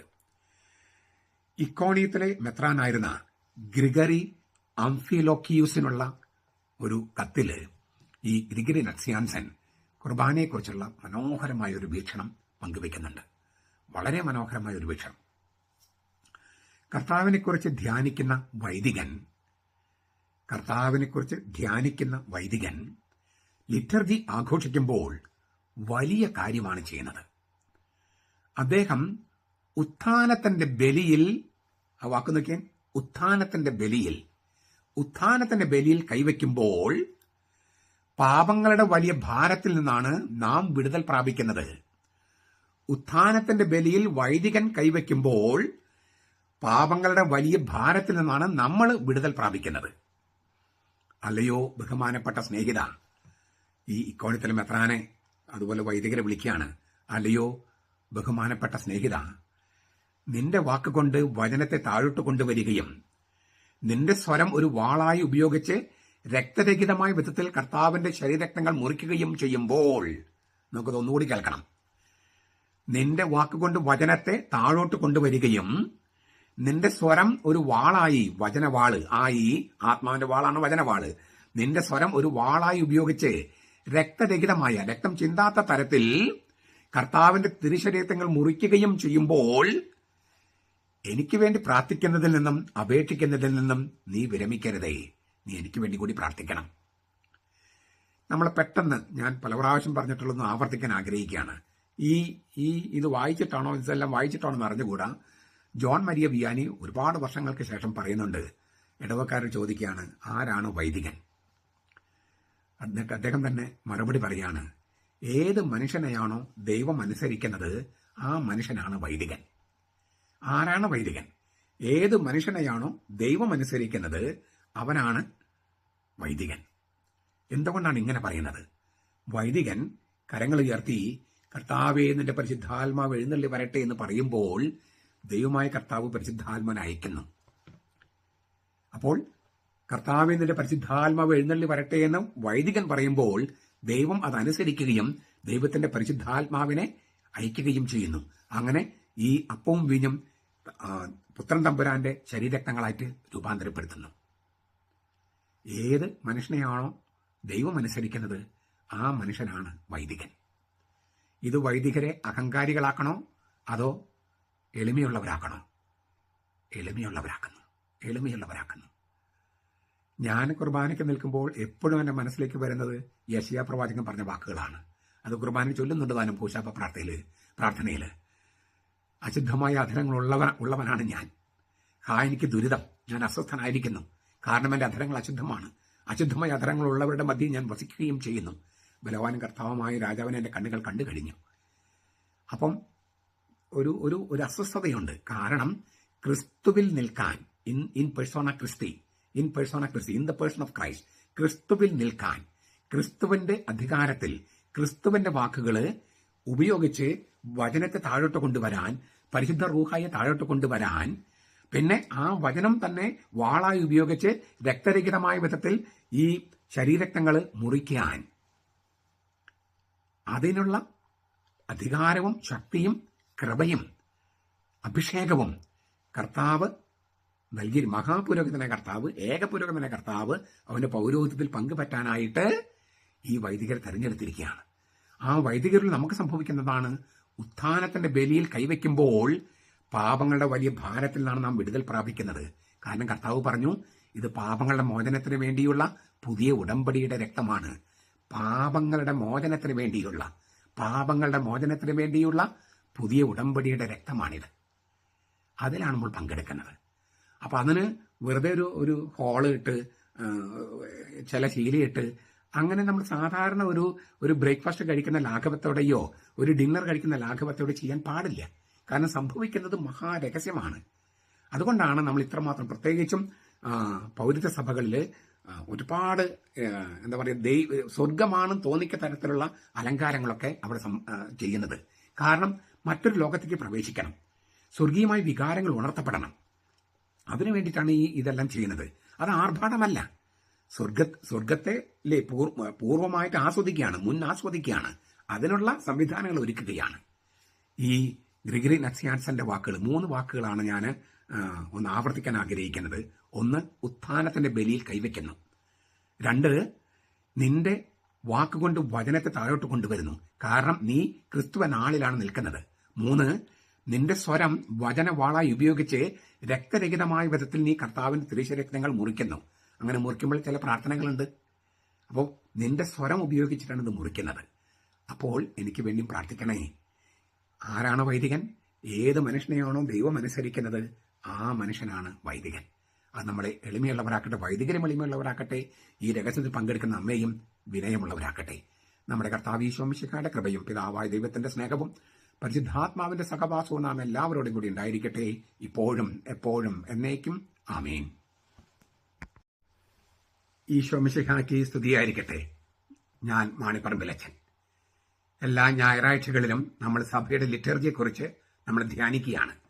2033 എന്ന മഹാജൂബിലി വർഷത്തിന് ഒരുക്കമായിട്ടുള്ള നവവത്സര ധ്യാനത്തിന്റെ ഭാഗമായിട്ട് ഇന്ന് ലിറ്റർജി ക്ലാസ് 22ാം എപ്പിസോഡ്. നമ്മൾ കർത്താവ് ഈശോ മിശിഹ എങ്ങനെയാണ് കുർബാന സ്ഥാപിച്ചത്, എങ്ങനെയാണ് സഭയെ ഏൽപ്പിച്ചത്, ആദിമസഭയിൽ കുർബാന എങ്ങനെയായിരുന്നു, ഇതെല്ലാം നമ്മൾ ചർച്ച ചെയ്തിട്ട് സഭാപിതാക്കന്മാരുടെ സാക്ഷ്യങ്ങൾ, വിശുദ്ധ കുർബാനയെക്കുറിച്ചുള്ള ലിറ്റർജിയെക്കുറിച്ചുള്ള സഭാപിതാക്കന്മാരുടെയും അപ്പസ്തോല പിതാക്കന്മാരുടെയും സാക്ഷ്യങ്ങൾ കാണുകയാണ്. അതിൽ ഇന്ന് നമ്മൾ കാണുന്നത് സലാമിസിലെ വിശുദ്ധ എപ്പിഫാനിയസ് ആണ്. അദ്ദേഹം 310 ജനിച്ചത്. 403 അദ്ദേഹം മരിച്ചത്. സൈപ്രസ് ദ്വീപിലെ ഒരു സ്ഥലമാണ് സലാമിസ്. അവിടുത്തെ മെത്രാനായിരുന്നു എപ്പിഫാനിയോസ്. എല്ലാ സഭകളും അദ്ദേഹത്തെ സഭാപിതാവായും വിശുദ്ധനായും അംഗീകരിക്കുന്നു. 8 പാഷാണ്ഡതകൾക്കെതിരെയുള്ള അദ്ദേഹത്തിന്റെ രചനയാണ് പനാരിയോൺ. പാനീസ് എന്ന വാക്കിന് ബ്രെഡ് എന്നർത്ഥം. ബ്രെഡ്, പാനീസ്. പനാരിയോൺ എന്ന് വെച്ചാൽ ബ്രെഡ് ബാസ്ക്കറ്റ് എന്നാണ്, അപ്പം സൂക്ഷിക്കുന്ന ബാസ്ക്കറ്റ് എന്നാണ്. അതാണ് ഈ 8 പാഷാണ്ഡതകൾക്കെതിരെയുള്ള അദ്ദേഹത്തിന്റെ രചനയെ ഈ ബ്രെഡ് ബാസ്ക്കറ്റ്, അപ്പക്കുട്ട എന്നാണ് വിളിക്കുന്നത്. ഈ പാഷാണ്ഡതയുടെ സർപ്പദംശനമേറ്റവർക്കെതിരെ എന്നൊരു പ്രയോഗമാണ് അദ്ദേഹം ഉപയോഗിക്കുന്നത് തന്നെ. അതായത് പാഷാണ്ഡത പിശാജ് എന്ന ആ പ്രാചീന പൗരാണിക സർപ്പത്തെയോട് ഉപമിച്ചിട്ട് അദ്ദേഹം പറയാണ്, പാഷാണ്ഡതയുടെ സർപ്പദംശനമേറ്റവർക്കെതിരെ. അതായത് പാഷാണ്ഡത എന്ന പിശാജ് സർപ്പത്തെ പോലെ ആരേക്കോ കടിച്ചിരിക്കുന്നു. അവരുടെ വിഷം, ഈ സർപ്പവിഷം, പിശാചിന്റെ സർപ്പവിഷമാണ് പാഷാണ്ഡത പ്രവർത്തിക്കുന്നവരിലും പഠിപ്പിക്കുന്നവരിലും ഇങ്ങനെ ഒഴുകുന്നതെന്നാണ് ഈ സലാമിസിലെ എപ്പിഫാനിസ് പറയുന്നത്. അദ്ദേഹം തന്റെ ഒരു രചനയാണ് ഈ നന്നായി ആഴത്തിൽ നങ്കൂരമിട്ട മനുഷ്യൻ എന്ന ഒരു രചന. അതില് അദ്ദേഹത്തിന്റെ ഒരു മനോഹരമായ സാക്ഷ്യമുണ്ട്. ഇന്ന് വളരെ പ്രസക്തമായ ഒരു സാക്ഷ്യമാണ്. അദ്ദേഹത്തിന്റെ വാക്കുകൾ ഞാൻ ആദ്യം പറയാം, എന്നിട്ട് അതിന്റെ 1-2 കാര്യങ്ങൾ ഞാനൊന്ന് വ്യാഖ്യാനിക്കാം. സുവിശേഷങ്ങളിൽ കാണുന്നത് പോലെ അത്താഴം കഴിക്കാനായി ചാഞ്ഞിരുന്ന രക്ഷകൻ തന്റെ കൈകളിൽ അപ്പമെടുത്ത് കൃതജ്ഞതാസ്തോത്രം ചെയ്ത് പറഞ്ഞു, ഇത് സത്യമായും ഞാൻ ആകുന്നു. This is really me. അനന്തരം തന്റെ ശിഷ്യന്മാർക്ക് കൊടുത്തുകൊണ്ട് അവൻ പറഞ്ഞു, ഇത് സത്യമായും ഞാൻ ആകുന്നു. This is really me. ബാഹ്യമായി നോക്കിയാൽ മനുഷ്യാവതാരം ചെയ്ത അവന്റെ പ്രതിരൂപത്തോടോ അവന്റെ അദൃശ്യമായ ദൈവത്വത്തോടോ അവന്റെ അവയവങ്ങളുടെ രൂപരേഖയോടോ ഇതിന് തുല്യതയോ സാദൃശ്യമോ ഇല്ല. കാരണം ഇതിന്റെ ആകൃതി വട്ടത്തിലാണ്, ഇതിന് വികാരങ്ങളില്ല. എന്നാൽ ഇതിന്റെ ശക്തിയോ ഇതിന്റെ കൃപയെക്കുറിച്ച് അവൻ പറഞ്ഞതോ എന്താണെന്ന് നോക്കൂ. ഇത് സത്യമായും ഞാനാകുന്നു. ഇത് എന്നെപ്പോലെ ഇരിക്കുന്നു എന്നോ എനിക്ക് സദൃശമാണോ എന്നോ അല്ല, ഇത് സത്യമായും ഞാനാകുന്നു എന്നാണ്. ആരും കർത്താവിന്റെ വാക്കുകൾ അവിശ്വസിക്കുകയില്ല. അവൻ പറയുന്ന വാക്കുകളുടെ സത്യാവസ്ഥ വിശ്വസിക്കാത്തവന് കൃപയോ രക്ഷകനോ ഇല്ല. ദ മാൻ വെൽ ആങ്കേർഡ് 57, ആഴത്തിൽ നങ്കൂരപ്പെട്ട മനുഷ്യൻ 57 എന്നുള്ള അതിനകത്താണ്. ഇവിടെ ഞാൻ 2 പ്രധാനപ്പെട്ട കാര്യങ്ങൾ പറയാൻ ആഗ്രഹിക്കുന്നു. ഒന്ന്, ഇത് എന്റെ ശരീരം ആകുന്നു. ബെനഡിക്ട് മാർപ്പാപ്പ നസറത്തിൽ യേശു എന്ന പുസ്തകത്തിലെ ഗ്രന്ഥത്രയത്തിൽ 2ാമത്തെ വോള്യത്തിൽ വിശുദ്ധ കുർബാന സ്ഥാപിക്കുന്ന ആ കുർബാനയുടെ സ്ഥാപനവാക്യങ്ങൾ ചർച്ച ചെയ്യുമ്പോൾ പറയുന്നുണ്ട്, ഇത് എന്റെ ശരീരം ആകുന്നു എന്നതിനർത്ഥം ഇത് ഞാൻ തന്നെ ആകുന്നു എന്നാണ്. ഇത് ഞാൻ തന്നെ ആകുന്നു. ഇത് എന്റെ ശരീരം ആകുന്നു എന്ന് പറഞ്ഞാൽ ഇത് ഞാൻ ആകുന്നു. ഇത് എന്റെ രക്തം ആകുന്നു എന്ന് പറഞ്ഞാൽ ഇത് എന്റെ ജീവൻ ആകുന്നു എന്നാണ്. രക്തം എന്ന് പറഞ്ഞാൽ ജീവൻ, ഇത് അപ്പം എന്ന് പറഞ്ഞാൽ ഞാൻ, ഇത് ഞാൻ തന്നെയാകുന്നു. അത് ബെനഡിക്ട് മാർപ്പാപ്പ എടുക്കുന്നത് വാസ്തവത്തിൽ ഈ സലാമിസിലെ വിശുദ്ധ എപ്പിഫാനീസിന്റെ രചനയിൽ നിന്നാണ്. ഇത് ഞാൻ ആകുന്നു, ഇത് ഞാൻ തന്നെയാകുന്നു. ഇതെന്റെ ശരീരമാകുന്നു എന്ന് പറഞ്ഞാൽ ഇത് ഞാനാകുന്നു. ഇതെന്റെ രക്തമാകുന്നു പറഞ്ഞാൽ ഇത് എന്റെ ജീവനാകുന്നു. ഇത് നമ്മൾ മറക്കാൻ പാടില്ല. ഉപയോഗിക്കുന്ന വാക്ക് ശരീരമെന്നും രക്തമെന്നും ആണെങ്കിലും അതിന്റെ അർത്ഥം എന്ന് പറയുന്നത് യേശു എന്ന ആളാണ് എന്നാണ്. ഇത് ഞാൻ ആകുന്നു, ഇത് എന്റെ ജീവനാകുന്നു, ഇത് ഞാൻ തന്നെയാകുന്നു. അപ്പൊ ശരീരം എന്ന് പറഞ്ഞാല് ആളത്വമായി മാറിയ യേശു, ഇത് രക്തമെന്ന് പറഞ്ഞാല് ആളത്വമായി മാറിയ യേശു. എന്തിനാണ് തിരിച്ചു പറയുന്നത് ശരീരം രക്തമെന്ന് തിരിച്ചു പറയുന്നത്? അത് ബലിയിലേക്ക് സൂചന നൽകാൻ. അവന്റെ രക്തം അവന്റെ ശരീരത്തിൽ വേർപെട്ടു കുരിശില്, അതാണ് ബലി. അത് ആ ബലിയെ സൂചിപ്പിക്കാനാണ് രണ്ടും രണ്ടായിട്ട് പറയുന്നത്. എന്നിട്ട് വീണ്ടും യോജിപ്പിക്കുന്നു, ഇല്ലേ? ലത്തീൻ സഭയിലാണെങ്കിലും പൗരസ്ത്യ സഭകളാണെങ്കിലും ഈ അപ്പം വിഭജിക്കപ്പെട്ടിട്ട് വീണ്ടും ഒന്നിക്കും. അതിനു മുമ്പ് ഈ രക്തവുമായിട്ട് കൂട്ടിച്ചേർക്കപ്പെടും. അതായത് അവന്റെ രക്തം വേറിട്ടു, അവൻ വീണ്ടും ഒന്നായി. അത് പുതിയ ജനുസലാണ് ഉത്ഥാനത്തില്. ഈ രഹസ്യമാണ് കുർബാനയിലുള്ളത്. ഇതാണ് ഒന്നാമത്തെ കാര്യം എനിക്ക് പറയാനുള്ളത്. രണ്ട്, ഇങ്ങനെ കേൾക്കുമ്പോൾ സ്വാഭാവികമായിട്ടും രക്തം, ശരീരം, ഈ വാക്കുകളെല്ലാം കേൾക്കുമ്പോൾ നമ്മുടെ മനസ്സിലേക്ക് ഓടി വരാൻ സാധ്യതയുള്ള സംഗതി എന്താണ്? ദിവ്യകാരുണ്യ അത്ഭുതങ്ങൾ. ധാരാളം ദിവ്യകാരുണ്യ അത്ഭുതങ്ങൾ സഭയിൽ റിപ്പോർട്ട് ചെയ്യപ്പെട്ടിട്ടുണ്ട്, പലതും സഭ അംഗീകരിച്ചിട്ടുണ്ട്. അതിനകത്തൊരു വിസ്മയത്തിന്റെ അംശമുണ്ട്, രഹസ്യാത്മകത്തിന്റെ അംശമുണ്ട്, നിഗൂഢാത്മക അംശമുണ്ട്. ഇത് സഭ അംഗീകരിക്കുന്നു. ആ സഭയോടൊത്ത് ഞാനും അംഗീകരിക്കുന്നു. അടിവരായിട്ട് പറയാണ്, ഈ ദിവ്യകാരുണ്യ അത്ഭുതങ്ങളിൽ വിസ്മയത്തിന്റെ അംശമുണ്ട്, അത്ഭുതത്തിന്റെ അംശം, നിഗൂഢാത്മകതയുടെ അംശമുണ്ട്, അതുപോലെ തന്നെ രഹസ്യാത്മകതയുടെ അംശമുണ്ട്. അത് സഭയോടൊപ്പം ഞാൻ അംഗീകരിക്കുന്നു. എങ്കിലും ഈ ദിവ്യകാരുണ്യ അത്ഭുതങ്ങൾ സംഭവിക്കുന്നതിന്റെ വിശദാംശങ്ങൾ, ഓരോ അത്ഭുതങ്ങൾക്കും ഓരോ വിശദാംശങ്ങൾ കാണും. ഈ ദിവ്യകാരുണ്യ അത്ഭുതങ്ങൾ പറയുന്നത് രക്തമായിട്ട് മാറുന്നു, ശരീരമായി മാറുന്നു എന്ന അതിന്റെ ഞാൻ ആവർത്തിക്കുകയാണ്, വിസ്മയത്തിന്റെ അംശം അംഗീകരിച്ചുകൊണ്ട് തന്നെ ഞാൻ പറയട്ടെ. പക്ഷെ ഇത് കർത്താവിന്റെ ശരീരമാണ്, ഈശോമിശിഹായുടെ ശരീരവും രക്തവുമാണ് തെളിയിക്കാനായി ഈശോമിശിഹായുടെ DNA സാമ്പിൾസ് നമ്മുടെ കയ്യിലുണ്ടോ? സഭയുടെ കയ്യിലുണ്ടോ? ആരെങ്കിലും കയ്യിലുണ്ടോ? ഇല്ല. അപ്പൊ അതിന്റെ വിസ്മയത്തിന്റെ അംശമുണ്ട്, അത്ഭുതത്തിന്റെ അംശമുണ്ട്, ഒക്കെ ഉണ്ടെങ്കിലും ഇത് ഈ വിസ്മയം, ഈ അത്ഭുതം, ഇത് കർത്താവിന്റെ ശരീരം തന്നെയാണ്, കർത്താവിന്റെ രക്തം തന്നെയാണ് എന്ന് തെളിയിക്കാനുള്ള DNA സാമ്പിൾസോ രക്തസാമ്പിൾസോ നമ്മുടെ കയ്യിലില്ല. ഒരു കാര്യം. രണ്ട്, ഇനി അങ്ങനെ തെളിയിച്ചാൽ പോലും കർത്താവിന്റെ പച്ചമാംസം ഭക്ഷിക്കണമെന്നോ പച്ചരക്തം കുടിക്കണമെന്നോ നമ്മളോട് ആവശ്യപ്പെട്ടിട്ടുണ്ടോ? അങ്ങനെ നമ്മൾ നരഭോജികളാകണമെന്ന് ആഗ്രഹിച്ചിട്ടുണ്ടോ? അങ്ങനെ ആവശ്യപ്പെട്ടിട്ടുണ്ടോ? ഇല്ല. നമ്മുടെ കർത്താവ് യേശു മരിച്ചു, കബറടക്കപ്പെട്ടു, ഉത്ഥാനം ചെയ്തു, സ്വർഗത്തിലേക്ക് പോയി. ഉത്ഥാനം ചെയ്തത് പുതിയ ജനസിലുള്ള ജീവനിലേക്കാണ്. അതായത് ജീവശാസ്ത്രപരമായ ജീവനെ കവച്ചു വെക്കുന്ന അതിനപ്പുറത്തുള്ള ജീവൻ. ഈ ജീവശാസ്ത്രപരമായ ജീവൻ അത് മരണത്തിനും അഴുകലിനും വിധേയമാണ്. മരണത്തിനും അഴുകലിനും വിധേയമല്ലാത്ത പുതിയ ജനസിലുള്ള ജീവനിലേക്ക് കർത്താവ് കടന്നുപോയി. അങ്ങനെ കടന്നുപോയത് കൊണ്ടാണ് അവനെ തന്നെ നൽകാൻ, അവന്റെ ശരീര രക്തവും നമുക്ക് നൽകാൻ കഴിയുന്നത്. അങ്ങനെ ഇല്ലായിരുന്നെങ്കിൽ, കർത്താവ് മരിച്ചവരിൽ ഉത്ഥാനം ചെയ്തില്ലായിരുന്നെങ്കിൽ കുർബാന സ്ഥാപിക്കാനോ അവനെ തന്നെ നമുക്ക് നൽകാനോ കഴിയുമായിരുന്നില്ല. അപ്പോൾ മരണത്തിലൂടെയും കുരിശിലൂടെയും മരണത്തിലൂടെയും ഉത്ഥാനത്തിലേക്ക് കടന്നു പോയവനാണ് തന്നെ നമുക്ക് നൽകുന്നത് എന്ന സത്യം ഒരു സെക്കൻഡ് പോലും നമ്മൾ മറക്കാൻ പാടില്ല. അതായത് പുതിയ ജനസിലുള്ള ജീവനാണ്, ഉത്ഥാനത്തിലൂടെ പുതിയ ജനസിലുള്ള ജീവനിലേക്ക് പോയി. ആ പുതിയ ജനസിലുള്ള ജീവനാണ് അവൻ അപ്പത്തിൽ പരിശുദ്ധ റൂഹായുടെ ശക്തിയാൽ നിക്ഷേപിക്കുന്നത്. അവൻ പുതിയ ജനസിലുള്ള ജീവനിലേക്ക് കടന്നുപോയി. ആ ജീവനാണ് പരിശുദ്ധ റൂഹായുടെ ശക്തിയാൽ, വചനത്തിന്റെ ശക്തിയാൽ വീഞ്ഞിൽ നിക്ഷേപിക്കുന്നത്. അപ്പോ യേശു ഉത്ഥാനം ചെയ്തു. ഇതുകൊണ്ടാണ് ബെനഡിക്ട് മാർപ്പാപ്പ പറയുന്നത്, കർത്താവ് ഉത്ഥാനം ചെയ്തില്ലായിരുന്നെങ്കിൽ നമുക്ക് കുർബാന ഉണ്ടാകുമായിരുന്നില്ല. ചുരുക്കത്തിൽ കർത്താവ് ഉത്ഥാനം ചെയ്യുകയും പുതിയ ജനതയുടെ ജീവനിലേക്ക് കടക്കുകയും ചെയ്തതിനാൽ അവന്റെ ഈ രക്ഷയുടെ ആദ്യ ഗഡുവായി പരിശുദ്ധാത്മാവിന് നൽകിയതിനാൽ ആ പരിശുദ്ധാത്മാവിന്റെ ശക്തിയാൽ, അവന്റെ വചനത്തിന്റെ ശക്തിയാൽ, ഉത്ഥാനത്തിന്റെ ശക്തിയാൽ അവൻ ഈ അപ്പത്തെ തന്നെയാക്കി മാറ്റുകയാണ്, അവനാക്കി മാറ്റുകയാണ്, അവന്റെ ജീവനാക്കി മാറ്റുകയാണ് വീഞ്ഞനെ. അവൻ തന്നെ തന്നെയാണ് നൽകുന്നത്, തന്റെ ജീവനാണ് നൽകുന്നത്. ഇത് നമ്മൾ ഒരു കാരണവശാലും മറക്കാൻ പാടില്ല, ഒരു കാരണവശാലും. അതിനാൽ ഇത് ഈ സലാമിസിലെ വിശുദ്ധ എപ്പിഫാനിസ് പറഞ്ഞ കാര്യം ഞാൻ ആവർത്തിക്കുക. അവൻ എന്താ പറഞ്ഞത്? This is really me. ഇത് യഥാർത്ഥത്തിൽ ഞാൻ ആകുന്നു, ഇത് എന്റെ രക്തമാകുന്നു പറഞ്ഞാൽ ഇത് എന്റെ ജീവൻ, യഥാർത്ഥത്തിൽ എന്റെ ജീവനാകുന്നു, എന്റെ പ്രാണനാകുന്നു, ഞാൻ തന്നെ ആകുന്നു എന്നാണ്.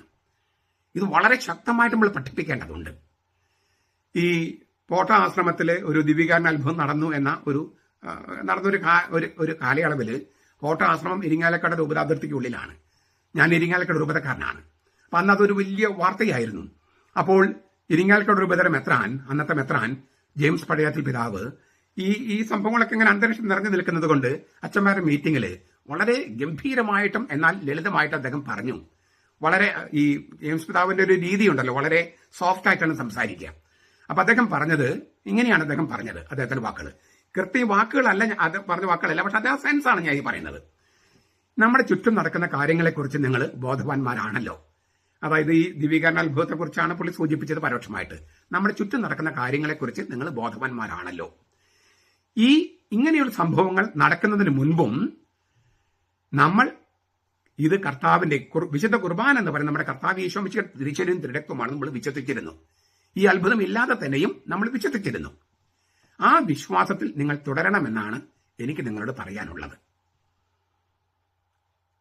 ഈ ദിവ്യീകരണ അത്ഭുതം കണ്ടിട്ടല്ല നമ്മൾ വിശുദ്ധ കുർബാന കർത്താവിന്റെ ശരീരവും രക്തവുമാണെന്ന് വിശ്വസിക്കുന്നത്. മറിച്ച് നമ്മുടെ കർത്താവ് ഈശോ ഉത്ഥാനം ചെയ്ത കാര്യം നമുക്ക് അറിവുള്ളത് കൊണ്ടും അവൻ പരിശുദ്ധാത്മാവിനെ നമുക്ക് നൽകി എന്നുള്ള സത്യം നമുക്ക് അറിയാവുന്നത് കൊണ്ടും വിശ്വസിക്കുന്നത് കൊണ്ടും അവന്റെ വചനത്തിന്റെ ശക്തി കൊണ്ടുമാണ്. ഈ 3 കാര്യങ്ങളാണ്. അവൻ മരിച്ചവൻ ഉത്ഥാനം ചെയ്തു, അവൻ പരിശുദ്ധാത്മാവിനെ വർഷിച്ചു, അവന്റെ വചനത്തിന്റെ ശക്തി എന്ന് പറയുന്നത് ഉത്ഥാനം ചെയ്തവന്റെ ശക്തിയാണ്. ഈ 3 കാര്യങ്ങൾ കൊണ്ടാണ് ഈ അപ്പം നമ്മുടെ കർത്താവായിട്ട് മാറുന്നത്, ഈ വീഞ്ഞ് കർത്താവിന്റെ ജീവനായി മാറുന്നത്. അവൻ മരിച്ചവൻ ഉത്ഥാനം ചെയ്തു, പരിശുദ്ധാത്മാവിന്റെ ശക്തി, അവന്റെ വചനത്തിന്റെ ശക്തി. അതായത് അവൻ ജീവിക്കുന്ന വചനമാണ്. ആ ജീവിക്കുന്ന വചനമായ അവൻ വാക്കുച്ചരിക്കുന്നു. അത് ഉച്ചരിക്കാനായിട്ട് അവന്റെ പൗരോഹിത്യത്തിന്റെ ആത്മാവ് ചിലരിൽ നിക്ഷേപിച്ചിരിക്കുന്നു. ഇതാണ് ജെയിംസ് പിതാവ്, പഴയത്തിൽ പിതാവ് പറഞ്ഞത്. ഇതാണ് എനിക്ക് നിങ്ങളോടും പറയാനുള്ളത്. ഈ അത്ഭുതങ്ങളൊക്കെ നടക്കട്ടെ, അതിന്റെ വിസ്മയാംശം സഭയോടൊപ്പം നമുക്ക് അംഗീകരിക്കാം. അതുപോലെ തന്നെ അതിന്റെ നിഗൂഢാത്മകത, രഹസ്യാത്മകത എല്ലാം നമുക്ക് അംഗീകരിക്കാം. പക്ഷേ അങ്ങനെ അത്ഭുതങ്ങൾ ഉള്ളത് കൊണ്ടല്ല, ദിവ്യീകരണ അത്ഭുതങ്ങൾ ഉള്ളത് കൊണ്ടല്ല നമ്മൾ വിശുദ്ധ കുർബാനയിൽ വിശ്വസിക്കുന്നത്. മറിച്ച് കർത്താവ് തിരുവുത്ഥാനം ചെയ്തു നമുക്ക് ബോധ്യമുള്ളത് കൊണ്ടും അവൻ പരിശുദ്ധാത്മ നൽകി എന്നുള്ള ബോധ്യമുള്ളത് കൊണ്ടും വിശ്വാസമുള്ളത് കൊണ്ടും പ്ലസ് അവന്റെ വചനത്തിന്റെ ശക്തിയിൽ വിശ്വസിക്കുന്നത് കൊണ്ടും ഈ കൂദാശയുടെ സമയത്ത് വചനത്തിന് ജീവൻ വെക്കുന്നു എന്ന ആ സത്യം നമ്മൾ അംഗീകരിക്കുന്നത് കൊണ്ടുമാണ്. ഇതാണ് ഈ സലാമസിലെ വിശുദ്ധ എപ്പിഫാനിസ് വളരെ ലളിതമായും ഗംഭീരമായും പറഞ്ഞത്. അവൻ അപ്പം കൈകളിലെടുത്ത് ദൈവത്തിങ്കിലേക്ക് കണ്ണുകൾ ഉയർത്തി കൃതജ്ഞതാസ്തോത്രം ചെയ്ത് അവരോട് പറഞ്ഞു, ഇത് യഥാർത്ഥത്തിൽ ഞാൻ ആകുന്നു. വീഞ്ഞ് എടുത്ത് അവൻ കൃതജ്ഞതാസ്തോത്രം ചെയ്ത് ദൈവപിതാവിന് കൃതജ്ഞതാസ്തോത്രം ചെയ്ത് പറഞ്ഞു, ഇത് എന്റെ ജീവൻ, പ്രാണൻ ആകുന്നു. നിങ്ങൾ വാങ്ങി ഭക്ഷിക്കുക, വാങ്ങി കുടിക്കുക. അങ്ങനെ എന്റെ പ്രാണനും നിങ്ങളുടെ പ്രാണനും ഒന്നാകട്ടെ. അത് സംഭവിക്കുന്ന നിമിഷമാണ് വിശുദ്ധ കുർബാന അഥവാ ലിറ്റർജി. എത്രയോ ഗംഭീരമായ വ്യാഖ്യാനമാണ്. ലളിതമെങ്കിലും ഗാംഭീര്യം, പെരുമയുള്ള വ്യാഖ്യാനം. ആ ലാളിത്യമാണ് നമുക്ക് ഉണ്ടാകേണ്ടത്. അത്ഭുതങ്ങളൊക്കെ ഉണ്ടാവട്ടെ, പക്ഷെ അതൊക്കെ ചിലർക്ക് ദൈവം കൊടുക്കുന്ന കൃപയോ അനുഗ്രഹമൊക്കെയാണ്. നമുക്കതിനേക്കാളും വലിയ ദാനമാണ് നൽകിയിരിക്കുന്നത്, സ്നേഹമെന്ന ദാനം. കർത്താവിൽ വിശ്വസിക്കാൻ കഴിയുന്ന ആ സ്നേഹത്തിന്റെ അടുപ്പം നമുക്കുണ്ടാകട്ടെ കർത്താവുമായിട്ട്. നമ്മുടെ കർത്താവ് ഈശോ മിശിഹായുടെ കൃപയും പിതാവായ ദൈവത്തിന്റെ സ്നേഹവും പരിശുദ്ധാത്മാവിന്റെ സഹവാസവും നാം എല്ലാവരോടും കൂടി ഉണ്ടായിരിക്കട്ടെ, ഇപ്പോഴും എപ്പോഴും എന്നേക്കും. ആമേൻ. ഈശോ മിശിഹായ്ക്ക് സ്തുതിയായിരിക്കട്ടെ. ഞാൻ മാണിപ്പറമ്പിലച്ചൻ. Liturgy class 24. നമ്മൾ ഞായറാഴ്ചകളിൽ മാത്രമാണ് ഈ ലിറ്റർജി ക്ലാസ് പഠിച്ചുകൊണ്ടിരുന്നത്. ദേവാലയ ഘടനയൊക്കെ നമ്മൾ എല്ലാ ദിവസവും ചിന്തിച്ചുകൊണ്ടിരുന്നു. പക്ഷേ 2033 എന്ന മഹാജൂബിലി വത്സരത്തിന് ഒരുക്കമായിട്ട് നമ്മളൊരു ലിറ്റർജി ധ്യാനം, അത് നമ്മൾ ഞായറാഴ്ചകളിൽ മാത്രമായിരുന്നു. അപ്പൊ ഞായറാഴ്ചകളിൽ മാത്രമായാൽ ഒരുപാട് നീണ്ടുപോകുമല്ലോ, അത് കുറച്ചുകൂടി എല്ലാ ദിവസവും കുറച്ച് നൽകാമോ എന്ന് പലരും ചോദിച്ചതിന്റെ വെളിച്ചത്തിൽ ഞാൻ എല്ലാ ദിവസവും ചെറിയൊരു ധ്യാനം നൽകുകയാണ്. ഇപ്പൊ നമ്മൾ ചർച്ച ചെയ്തുകൊണ്ടിരിക്കുന്നത് 24 ക്ലാസ് എന്ന് പറഞ്ഞ കുറെ ക്ലാസ്സുകൾ നമ്മൾ ചർച്ച ചെയ്തത് കർത്താവിശംശി ലിറ്റർജി സ്ഥാപിച്ചോ അത് സ്ലീഹന്മാരെ ഏൽപ്പിച്ചോ എന്ന കാര്യമൊക്കെയാണ് ആദ്യം തുടങ്ങിയത്. പിന്നെ അപ്പസ്തോലിക പിതാക്കന്മാരും സഭാപിതാക്കന്മാരും സഭാപിതാക്കന്മാരെയാണ്. ഈ സഭാപിതാക്കന്മാർ ഓരോരുത്തരും നമ്മൾ ഒന്ന് പരിചയപ്പെടണം. പ്രത്യേകിച്ചും ഇന്ത്യയിലെ കേരളത്തില് സഭാപിതാക്കന്മാരെ കുറിച്ചുള്ള വേണ്ടത്ര അവഗാഹമില്ല. പാശ്ചാത്യ സഭയിലുണ്ട്. അത് അവരിങ്ങനെ പഠിപ്പിക്കുന്നുണ്ട്. സെമിനാറിലൊക്കെ പഠിപ്പിച്ച് ആളുകൾക്കും അറിയാൻ കുറെ കാര്യങ്ങൾ. നമ്മുടെ അവിടെ അതിൻ്റെയൊക്കെ ഇങ്ങനെ ആയി വരുന്നേ ഉള്ളൂ. നമ്മൾക്ക് ഇങ്ങനെ ചരിത്രപരമായ പല കാരണങ്ങളും നമുക്ക് നഷ്ടപ്പെട്ടു പോയി. അതുകൊണ്ടാണ് ഞാൻ ഇത്രയും സമയമെടുത്തിട്ടാണെങ്കിലും ഈ സഭാപിതാക്കന്മാരുടെ ലിറ്റർജി വ്യാഖ്യാനം കുറച്ചെങ്കിലും ഒന്ന് പരിചയപ്പെടുത്താനായിട്ട് ഞാൻ ആഗ്രഹിക്കുന്നത്. അത് കുറച്ച് കഴിഞ്ഞിട്ട് വേണം നമുക്ക് അനധിവിഷമുള്ള എല്ലാ ഈ കുർബാനയിൽ ഓരോ ഘടകങ്ങളെ കുറിച്ചുള്ള വ്യാഖ്യാനങ്ങൾ വരുന്നതിന് മുമ്പ് ഈ സഭാപിതാക്കന്മാര് ലിറ്റർജിയെ കുറിച്ച് നൽകിയ ആ വ്യാഖ്യാനങ്ങൾ പരിചയപ്പെടണം. അപ്പൊ നമ്മൾ കുറച്ച് സമയം നമ്മൾ അങ്ങനെ ഉപയോഗിക്കുകയാണ്. അപ്പൊ നമ്മൾ എല്ലാ ദിവസവും കുറേശ്ശെ നൽകാമെന്ന് വിചാരിക്കുകയാണ്. ഇന്ന് നമ്മൾ വിശുദ്ധ ജോൺ ക്രിസോസ്റ്റമന്റെ ഒരു വ്യാഖ്യാനമാണ് കാണുന്നത്. ഗംഭീര വ്യാഖ്യാനിച്ച ഗംഭീരമാണ്. ഈ ജോൺ ക്രിസോസ്റ്റം എന്ന് പറഞ്ഞാൽ കോൺസ്റ്റാന്റിനോപ്പിളിലെ ഇപ്പോഴത്തെ ഇസ്താൻബുൾ തുർക്കിയുടെ തലസ്ഥാനം അവിടുത്തെ ആർച്ച് ബിഷപ്പായിരുന്നു. ക്രിസോസ്റ്റമോസ് എന്ന വാക്കിനർത്ഥം സ്വർണ്ണത്തൊണ്ടയുള്ളവനാണ്, നാവുള്ളവൻ. ശരിക്കും അദ്ദേഹത്തെ പഠിച്ചു കഴിഞ്ഞാൽ തോന്നും അദ്ദേഹത്തിന്റെ ഗോൾഡൻ മൗത്ത് തന്നെയാണ് അദ്ദേഹത്തിന്റേത്. അദ്ദേഹം ജനിച്ചത് 344 ക്രിസ്തുവർഷം, മരിച്ചത് 407 പ്രീസ്റ്റ്ഹുഡ് എന്ന് പറഞ്ഞിട്ട് അദ്ദേഹത്തിന്റെ ഒരു രചനയുണ്ട്. അതിൽ 3-4-177 എന്ന് പറഞ്ഞ ഖണ്ഡത്തില് അദ്ദേഹം ഇങ്ങനെയാണ് എഴുതിയിരിക്കുന്നത്: കർത്താവ് ബലിയർപ്പിക്കപ്പെട്ട് അൾത്താരയിൽ കിടക്കുന്നതും പുരോഹിതൻ ആ യാഗത്തിന് മുകളിലേക്ക് ചാഞ്ഞു നിന്ന് പ്രാർത്ഥിക്കുകയും വിലമതിക്കാനാകാത്ത രക്തത്താൽ ജനങ്ങൾ കരിഞ്ചുവപ്പാവുകയും ചെയ്യുന്നത് നിങ്ങൾ കാണുമ്പോൾ നിങ്ങൾ ഭൂമിയിൽ മനുഷ്യരുടെ ഇടയിലാണെന്നാണോ അതോ സ്വർഗത്തിലേക്ക് ഉയർത്തപ്പെട്ടിരിക്കുന്നുവെന്നാണോ ചിന്തിക്കുന്നത്? ഞാൻ ഒന്നുകൂടി പറയാം. കർത്താവ് ബലിയർപ്പിക്കപ്പെട്ട് അൾത്താരയിൽ കിടക്കുന്നത് കാണുമ്പോൾ പുരോഹിതൻ ആ യാഗത്തിന് മുകളിലേക്ക് ചാഞ്ഞു നിന്ന് പ്രാർത്ഥിക്കുകയും വിലമതിക്കാനാകാത്ത രക്തത്താൽ ജനങ്ങൾ കരിഞ്ചുവപ്പാവുകയും ചെയ്യുന്നത് നിങ്ങൾ കാണുമ്പോൾ നിങ്ങൾ ഭൂമിയിൽ മനുഷ്യരുടെ ഇടയിലാണെന്നാണോ അതോ സ്വർഗത്തിൽ ഉയർത്തപ്പെട്ടുവെന്നാണോ ചിന്തിക്കുന്നത്? പുരോഹിതന്മാരോട് ചോദിക്കുകയാണ്. ഇതിനകത്ത് ഓരോ കാര്യങ്ങൾക്കും വാക്കുകൾക്കും നല്ല ആഴമുണ്ട്. കർത്താവ് ബലിയർപ്പിക്കപ്പെട്ട് അൾത്താരയിൽ കിടക്കുന്നു. കുരിശിൽ ബലിയർപ്പിക്കപ്പെട്ട ഒരിക്കൽ എന്നേക്കുമായിട്ടുള്ള ആ ബലി ഇത് അൾത്താരയിൽ സന്നിഹിതമാക്കപ്പെടുന്നു. ആവർത്തിക്കപ്പെടുകയല്ല, സന്നിഹിതമാക്കപ്പെടുന്നു. അതുകൊണ്ട് കർത്താവ് ബലിയർപ്പിക്കപ്പെട്ട് അൾത്താരയിൽ കിടക്കുന്നുവെന്നാണ്. കുരിശിൽ കിടക്കുന്നല്ല ജോൺ ക്രിസോസ്റ്റം പറഞ്ഞത്, അൾത്താരയിൽ കിടക്കുന്നു. കുരിശിൽ മരിച്ചവൻ അൾത്താരയിൽ കിടക്കുന്നു. കുരിശിൽ മരിച്ചവൻ, അവന്റെ സാന്നിധ്യം, അവന്റെ ബലി ഇത് അൾത്താരയിൽ സന്നിഹിതമാക്കപ്പെടുന്നു. പുരോഹിതൻ ആ യാഗത്തിന് മുകളിലേക്ക് ചാഞ്ഞു നിന്ന് പ്രാർത്ഥിക്കുന്നു. നിങ്ങൾ ഈ സുറിയാനി കത്തോലിക്ക സഭയില്, സീറോ മലബാർ സഭയില് ഗൃഹാന്ത പ്രാർത്ഥന, ഇങ്ങനെ കുനിഞ്ഞെന്നുള്ള പ്രാർത്ഥന എന്ന് കേട്ടിട്ടില്ലേ? അതായത് കർത്താവ് ഈ അൾത്താരയിൽ കിടക്കുന്നു, ആ യാഗത്തിന് മുകളിലേക്ക് ചാഞ്ഞു നിന്നാണ് പുരോഹിതൻ പ്രാർത്ഥിക്കുന്നത്. വിലമതിക്കാനാകാത്ത രക്തത്താൽ ജനങ്ങൾ കരിഞ്ചുവപ്പാകുന്നു. കരിഞ്ചുവപ്പ് അത് ഉപയോഗിച്ചിരിക്കുന്ന ഒരു ആലങ്കാരിക പ്രയോഗമാണ്. രക്തത്തിന്റെ നിറം മനുഷ്യർക്ക് വരുന്നെന്നാണ് ഉദ്ദേശിക്കുന്നത്. പർപ്പിൾഡ് എന്നാണ് അത് ഉപയോഗിക്കുന്ന വാക്ക്. പർപ്പിൾ എന്ന് വെച്ചാൽ കരിഞ്ചുവപ്പ്. ആ പർപ്പിൾ കളറാകുകയാണ് ഈ ദൈവജനം എന്നാണ് അദ്ദേഹം പറയുന്നത്. അതായത് തിരുശരീരം തിരുരക്തവും ഉൾക്കൊള്ളുന്ന ജനങ്ങള് അവരുടെ രക്തം തന്നെ കർത്താവിന്റെ രക്തവുമായിട്ട് മിക്സ് ആകുകയല്ലേ. അപ്പോൾ അവര് തന്നെ കരിഞ്ചുവപ്പായി, കർത്താവിന്റെ രക്തത്തിന്റെ കരിഞ്ചുവപ്പായിട്ട് മാറി ജനങ്ങളെന്നാണ്. വളരെ ആലങ്കാരികമായിട്ടാണെങ്കിലും അത് യാഥാർത്ഥ്യമാണ്. അങ്ങനെ നിങ്ങൾ കാണുമ്പോൾ നിങ്ങൾ ഈ ഭൂമിയിൽ മനുഷ്യരുടെ ഇടയിലാണെന്നാണോ വിചാരിക്കണേ? അല്ലല്ലോ. സ്വർഗത്തിലേക്ക് ഉയർത്തപ്പെട്ടു എന്നല്ലേ? അങ്ങനെയല്ലേ നിങ്ങൾ കരുതുന്നത്? അപ്പൊ നിങ്ങൾ ഭൂമിയിലാണോ? അല്ലല്ലോ. മനുഷ്യരുടെ ഇടയിലാണോ? അല്ലല്ലോ. സ്വർഗത്തിലാണ്. ഇതുകൊണ്ടാണ് ഈ ജനാഭിമുഖ കുർബാന എന്നും പറയാൻ പാടില്ലെന്ന് പറയുന്നത്. സ്വർഗത്തിലേക്ക് നോക്കിയിട്ടാണ്, സ്വർഗത്തിലേക്ക് നോക്കിയാണ് നിൽക്കുന്നത്. അങ്ങനെയാണ് പുരോഹിതന്മാരെ കുറിച്ച് ജോൺ ക്രിസോസ്റ്റം പറഞ്ഞിരിക്കുന്നത്.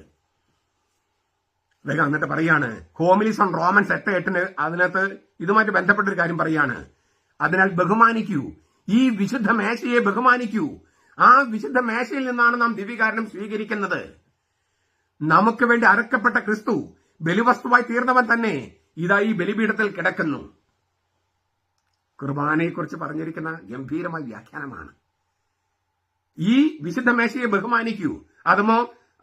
അതിന്മേൽ മെഴുകുതിരി വെക്കരുത്, ഈ പൂപാത്രങ്ങൾ വെക്കരുത്. നമ്മുടെ കർത്താവ് ശേഷം കിടക്കുന്ന പീഠമാണത്, അവന്റെ കബറിടമാണത്. അതിന്റെ മുകളിൽ ഇതൊന്നും വെക്കാൻ പാടില്ല. അത് പരമപരിശുദ്ധമാണ്. അതാണ് മെത്രാൻസ് നേരിട്ട് വെഞ്ചരിക്കുന്നത്. അതാണ് അച്ഛൻ മുത്തുന്നത്. അത് പൂപാത്രം വെക്കാനുള്ള പീഠമല്ല, മെഴുകുതിരി വെക്കാനുള്ള സ്റ്റാൻഡ് അല്ല, മൈക്ക് വെക്കാനുള്ള സ്റ്റാൻഡ് അല്ല.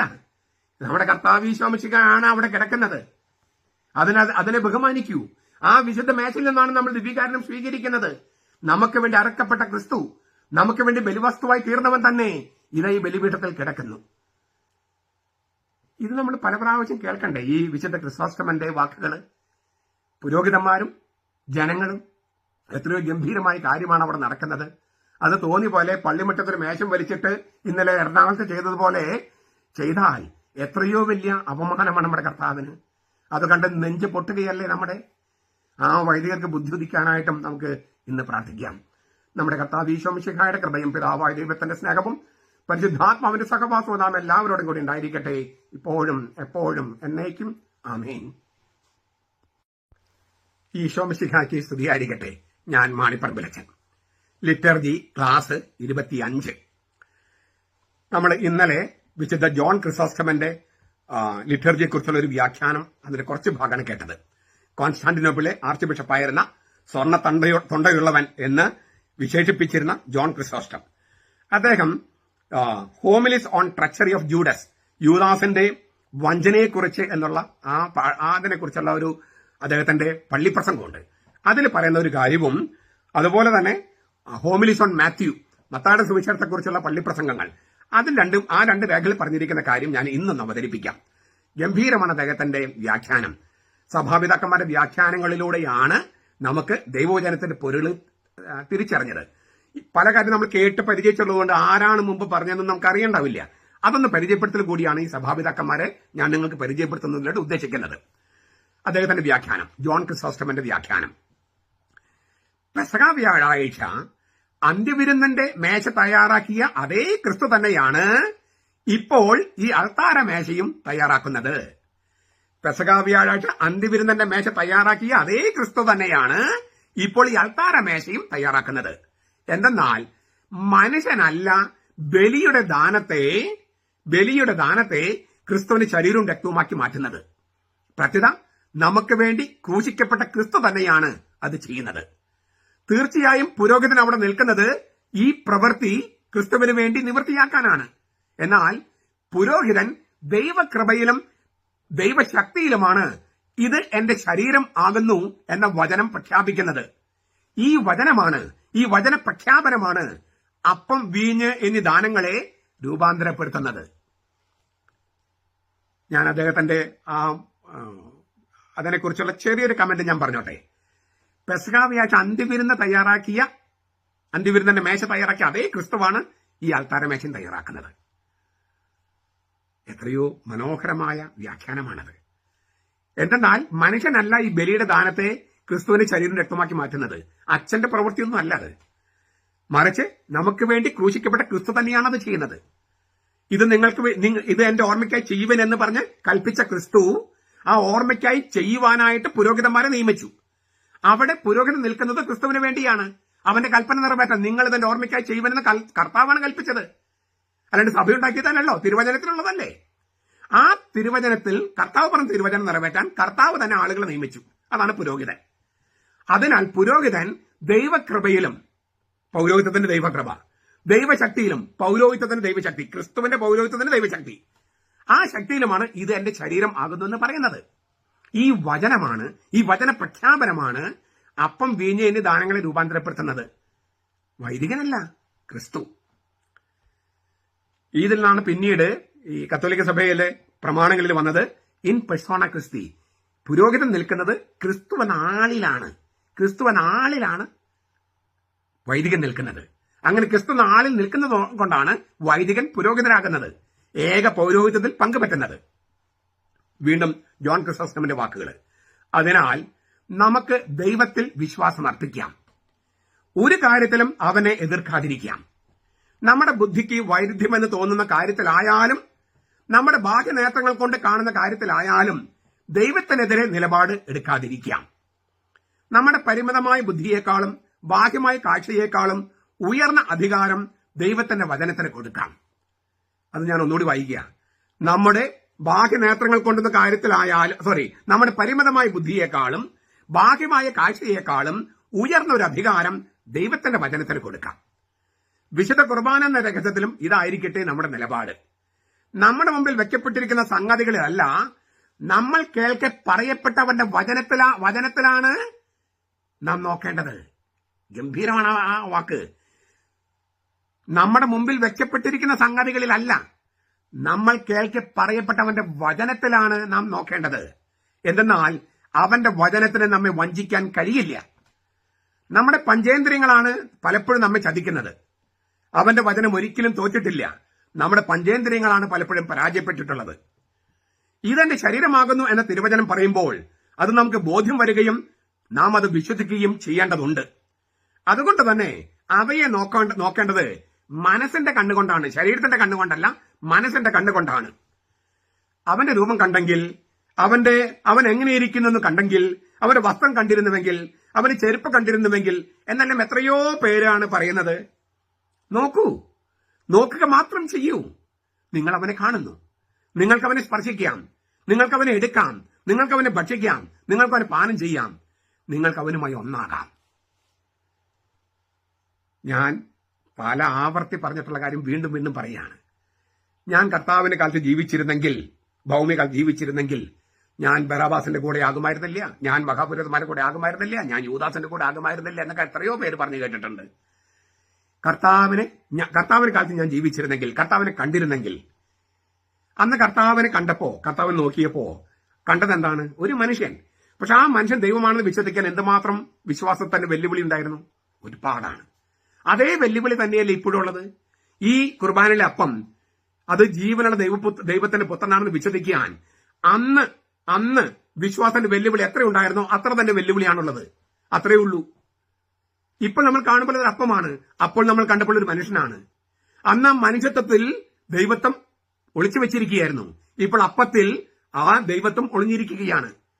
അന്ന് അവനെ നോക്കി അവർ വിശ്വസിച്ചു, ഇപ്പോൾ അപ്പം നോക്കി വിശ്വസിക്കുക. അന്ന് പരിശുദ്ധ കന്യാമറിയം കർത്താവിന് കൈകളിലെടുത്തു, ശിമിയോൻ കൈകളിലെടുത്തു, യൗസേപ്പ് പിതാവ് കൈകളിലെടുത്തു. ഇന്ന് വൈദികർക്ക് കൈകളിലെടുക്കാൻ പറ്റും. കുർബാന കൈകൾ സ്വീകരിക്കുന്നവർക്കും അങ്ങനെ ചെയ്യാം. തീർന്നില്ല, കുർബാന നമ്മൾ സ്വീകരിക്കുന്നു, ഉൾക്കൊള്ളുന്നു. അപ്പൊ കർത്താവിന്റെ ശരീരത്തെ സ്പർശിക്കുക മാത്രമല്ല, അവനെ നമുക്ക് ഉൾക്കൊള്ളാൻ കഴിയുന്നു, അവന്റെ രക്തം ഉൾക്കൊള്ളാൻ കഴിയുന്നു, അങ്ങനെ അവനുമായിട്ട് ഒന്നാകാൻ കഴിയുന്നു.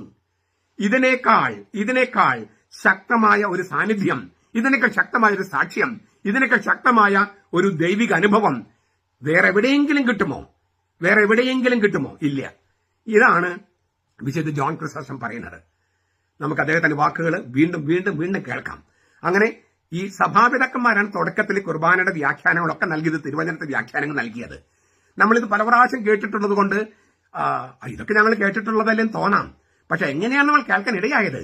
അത് സഭാപിതാക്കന്മാർ അങ്ങനെ വ്യാഖ്യാനിച്ചത് കൊണ്ടാണ്.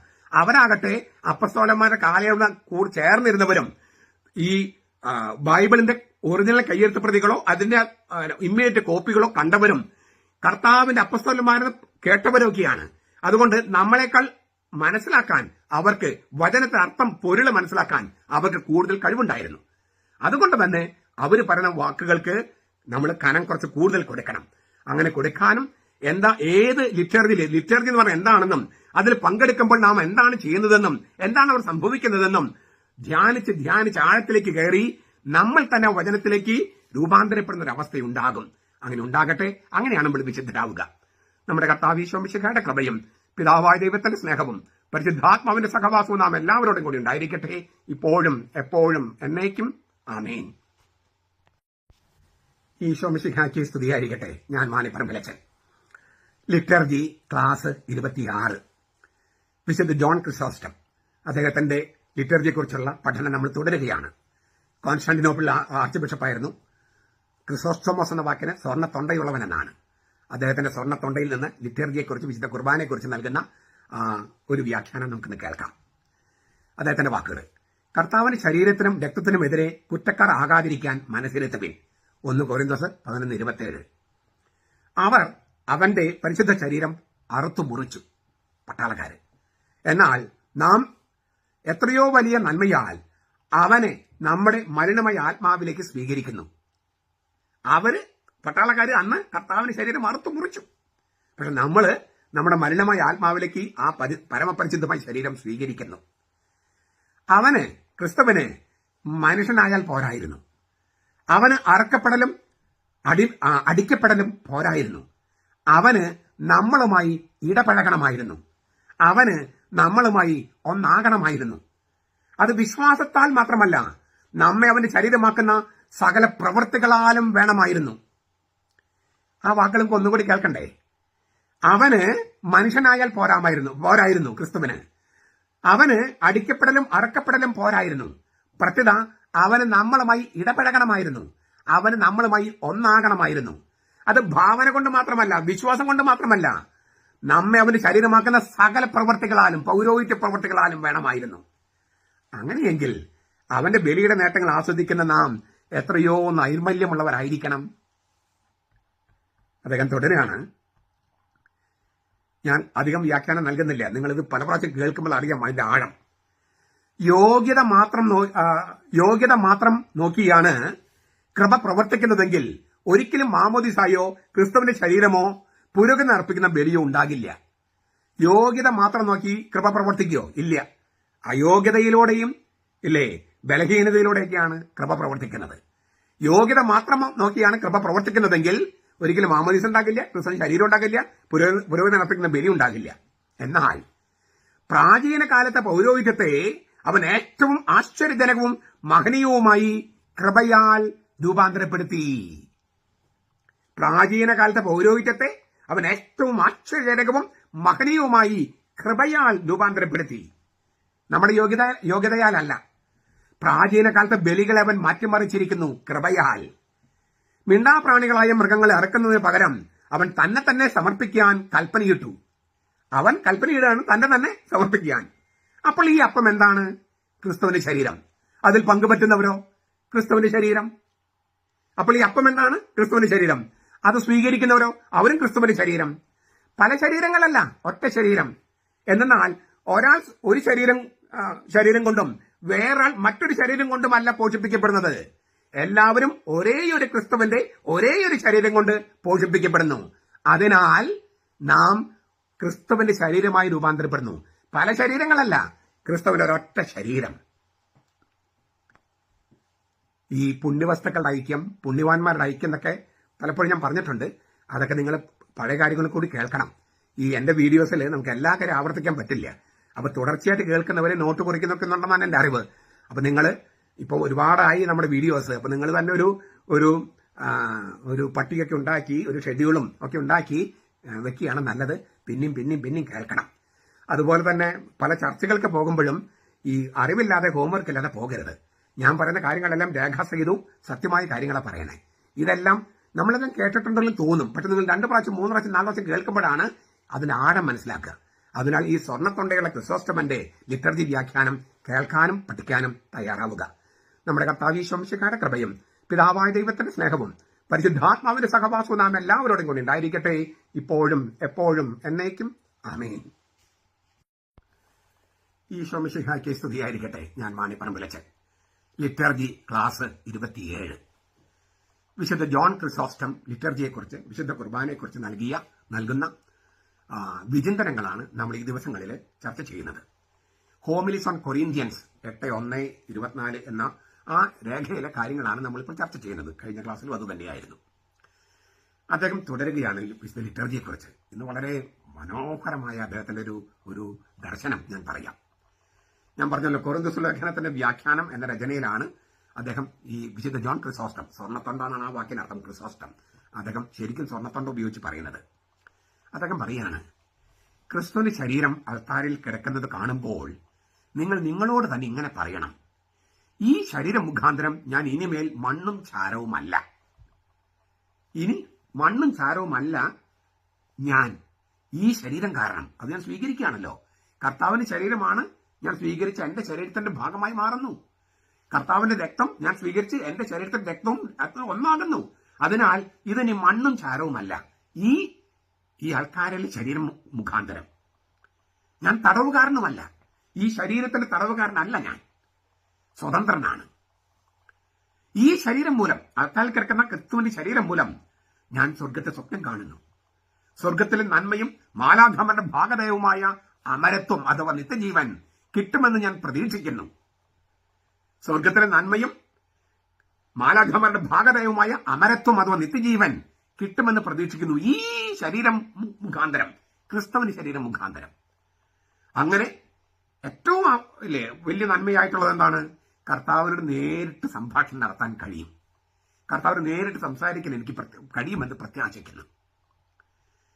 ചമ്മട്ടി അടിക്കപ്പെട്ടതും ക്രൂശിക്കപ്പെട്ടതുമായ ഈ ശരീരം, കുന്തത്താൽ തുളയ്ക്കപ്പെട്ട് രക്തക്കറ പുരണ്ട ഈ ശരീരം, സകല ലോകത്തിനു വേണ്ടി തിരുവിലാവിൽ നിന്ന് ജീവന്റെ ഉറവ, ഒന്ന് വെള്ളത്തിന്റെയും മറ്റത് രക്തത്തിന്റെയും ഉറവ പുറപ്പെട്ട ഈ ശരീരം, അത് മരണത്തിൽ തകർന്നു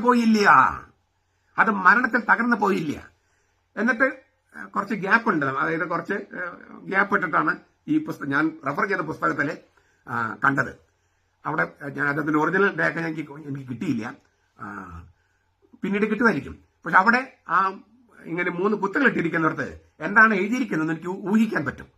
അതായത് ഇത് മരണത്തിൽ തകർന്നു പോയില്ല, പിന്നെന്താണ്? ഉത്ഥാനം ചെയ്തു. ഉത്ഥാനം ചെയ്തപ്പോൾ എന്താ സംഭവിച്ചത്? പുതിയ ജനസിലുള്ള ജീവനിലേക്ക് ഈ ശരീരം കാലെടുത്ത് വെച്ചു. അങ്ങനെ കാലെടുത്ത് വെച്ചപ്പോൾ പുതിയ ജനസിലുള്ള ആ ജീവൻ എല്ലാവർക്കുമായി ഉദ്ഘാടനം ചെയ്തു. ആ ശരീരമാണ്, അതായത് മരണത്തിൽ തകർന്നു പോകാത്ത ശരീരമാണ്, മരിച്ചവരിടയിൽ നിന്ന് ഉയർപ്പിക്കപ്പെട്ട ശരീരമാണ് അവൻ നമുക്ക് നൽകുന്നത്. അത് കാത്തു സൂക്ഷിക്കാനും ഭക്ഷിക്കാനുമായി നമുക്ക് നൽകുന്നത്. അപ്പോ ഒരു ചോദ്യം ഉണ്ടാകാം, ശരീരം ഭക്ഷിക്കേ?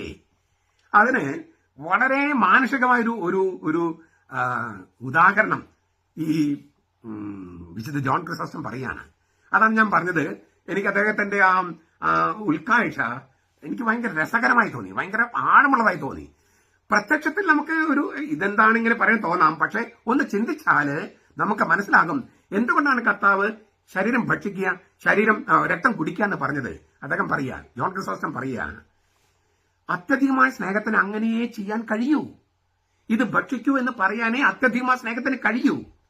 കാരണം സ്നേഹം വല്ലാതെ മൂക്കുമ്പോൾ, സ്നേഹത്താൽ മതിമറന്ന് നാം കെട്ടിപ്പിടിച്ച് ചുംബിക്കുമ്പോൾ നാം നമ്മുടെ പല്ലുകൾ കൊണ്ട് കടിക്കാറില്ലേ?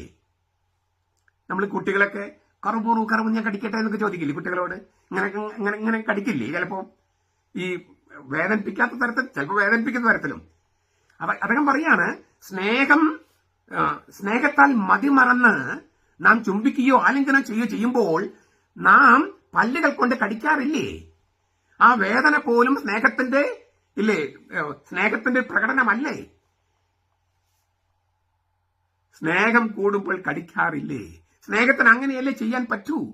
നിങ്ങളിത് ഭക്ഷിക്കൂ കുടിക്കൂ എന്ന് പറയുമ്പോൾ അത്യധികമായ സ്നേഹത്തിന് അങ്ങനെ പെരുമാറാനേ കഴിയൂ എന്നാണ് വിശുദ്ധ ജോൺ ക്രിസോസ്റ്റം പറയുന്നത്. തീർച്ചയായിട്ടും അത് മറ്റു ദൈവശാസ്ത്രങ്ങളും നമ്മൾ കണ്ടിട്ടുണ്ടത്. കർത്താവിന് ഇമ്മാനുവേൽ, ദൈവം നമ്മോട് കൂടെ എന്ന് മാത്രമായിരുന്ന പോരാ, ദൈവം നമ്മുടെ ഉള്ളിലായിരിക്കണം. അത് വെറും ആത്മീയ സാന്നിധ്യമല്ല, കൗതാശിക സാന്നിധ്യം. ഇതാണ് ഞാൻ പറഞ്ഞത്. കത്തോലിക്കരിലും മറ്റുള്ളവരിലുള്ള ദൈവത്തിന്റെ സാന്നിധ്യം വ്യത്യാസമുണ്ട്. മറ്റെല്ലാവരിലും ദൈവത്തിന്റെ സാന്നിധ്യം ഉണ്ടാകാം, ആത്മീയ സാന്നിധ്യം. പക്ഷെ കത്തോലിക്കരിലുള്ളത് കൗതാശിക സാന്നിധ്യമാണ്. ഫിസിക്കൽ മെറ്റീരിയൽ അല്ല, ഭൗതികമല്ല, ശാരീരിക സാന്നിധ്യമാണ്. ദൈവത്തിന്റെ ശാരീരിക സാന്നിധ്യമാണ് കത്തോലിക്കരിലുള്ളത്. അത് സ്നേഹത്തിന്റെ അത്യധികത്തിൽ നമ്മൾ തന്നെ മതിമറന്ന് പോകുന്നത് കൊണ്ടാണ്.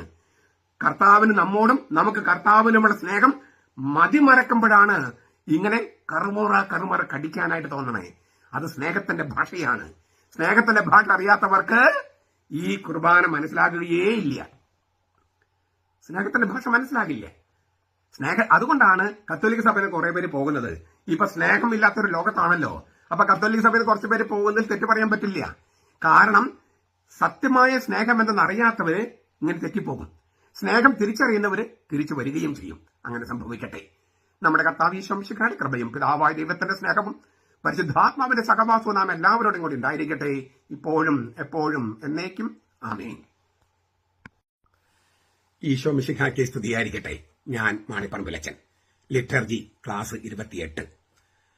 നമ്മള് വിശുദ്ധ കുർബാനയെക്കുറിച്ചുള്ള വിശുദ്ധ ജോൺ ക്രിസോസ്റ്റമന്റെ വ്യാഖ്യാനം തുടരുകയാണ്. കഴിഞ്ഞ 2-3 ദിവസമായിട്ട് നമ്മൾ അദ്ദേഹത്തിന്റെ വ്യാഖ്യാനത്തിലാണ്. ഇന്നത്തേത് വളരെ കാലികമായ ഒരു വിഷയം. അക്കാലത്ത്, അതായത് അദ്ദേഹം ജീവിച്ചിരുന്ന കാലം നിങ്ങൾ ഓർക്കുന്നുണ്ടാകും.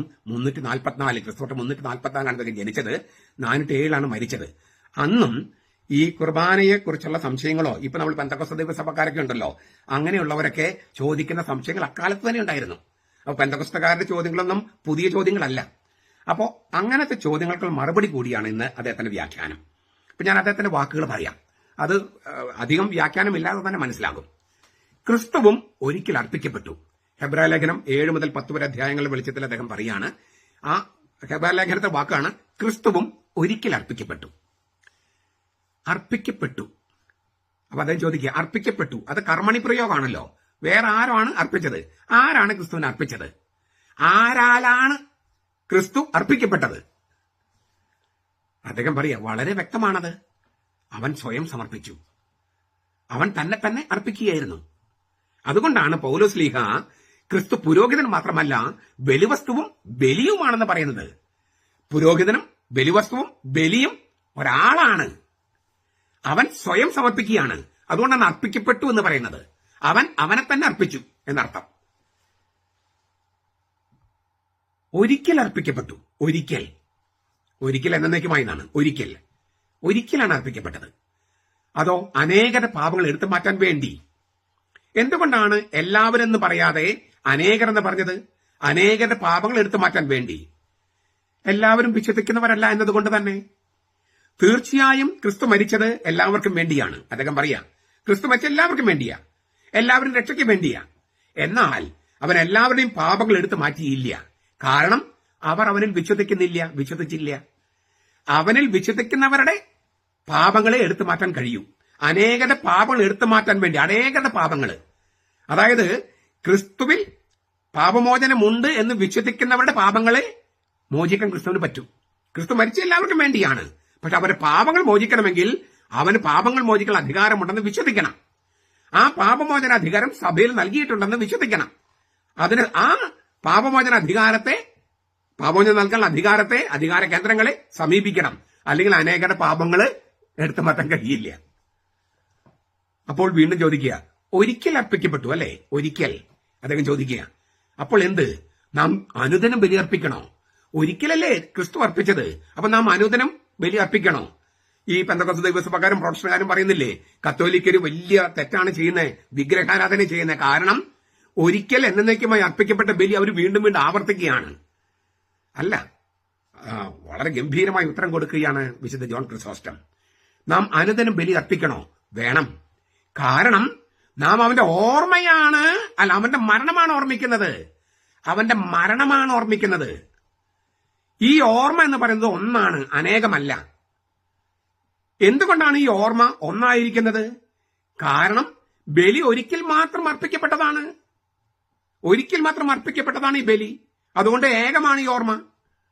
നാം എപ്പോഴും അർപ്പിക്കുന്നത് ഒരിക്കൽ എന്നേക്കും അർപ്പിക്കപ്പെട്ട ഏക ബലിയാണ്. നാം എപ്പോഴും അർപ്പിക്കുന്നത് ഒരിക്കൽ എന്നേക്കുമായി അർപ്പിക്കപ്പെട്ട ഏക ബലിയാണ്. അനേകം ബലികളല്ല നാം അർപ്പിക്കുന്നത്, ഒരേ ഒരു ബലിയാണ്. ഇന്ന് ഒരാട്, നാളെ വേറൊരാട്, അങ്ങനെയല്ലല്ലോ.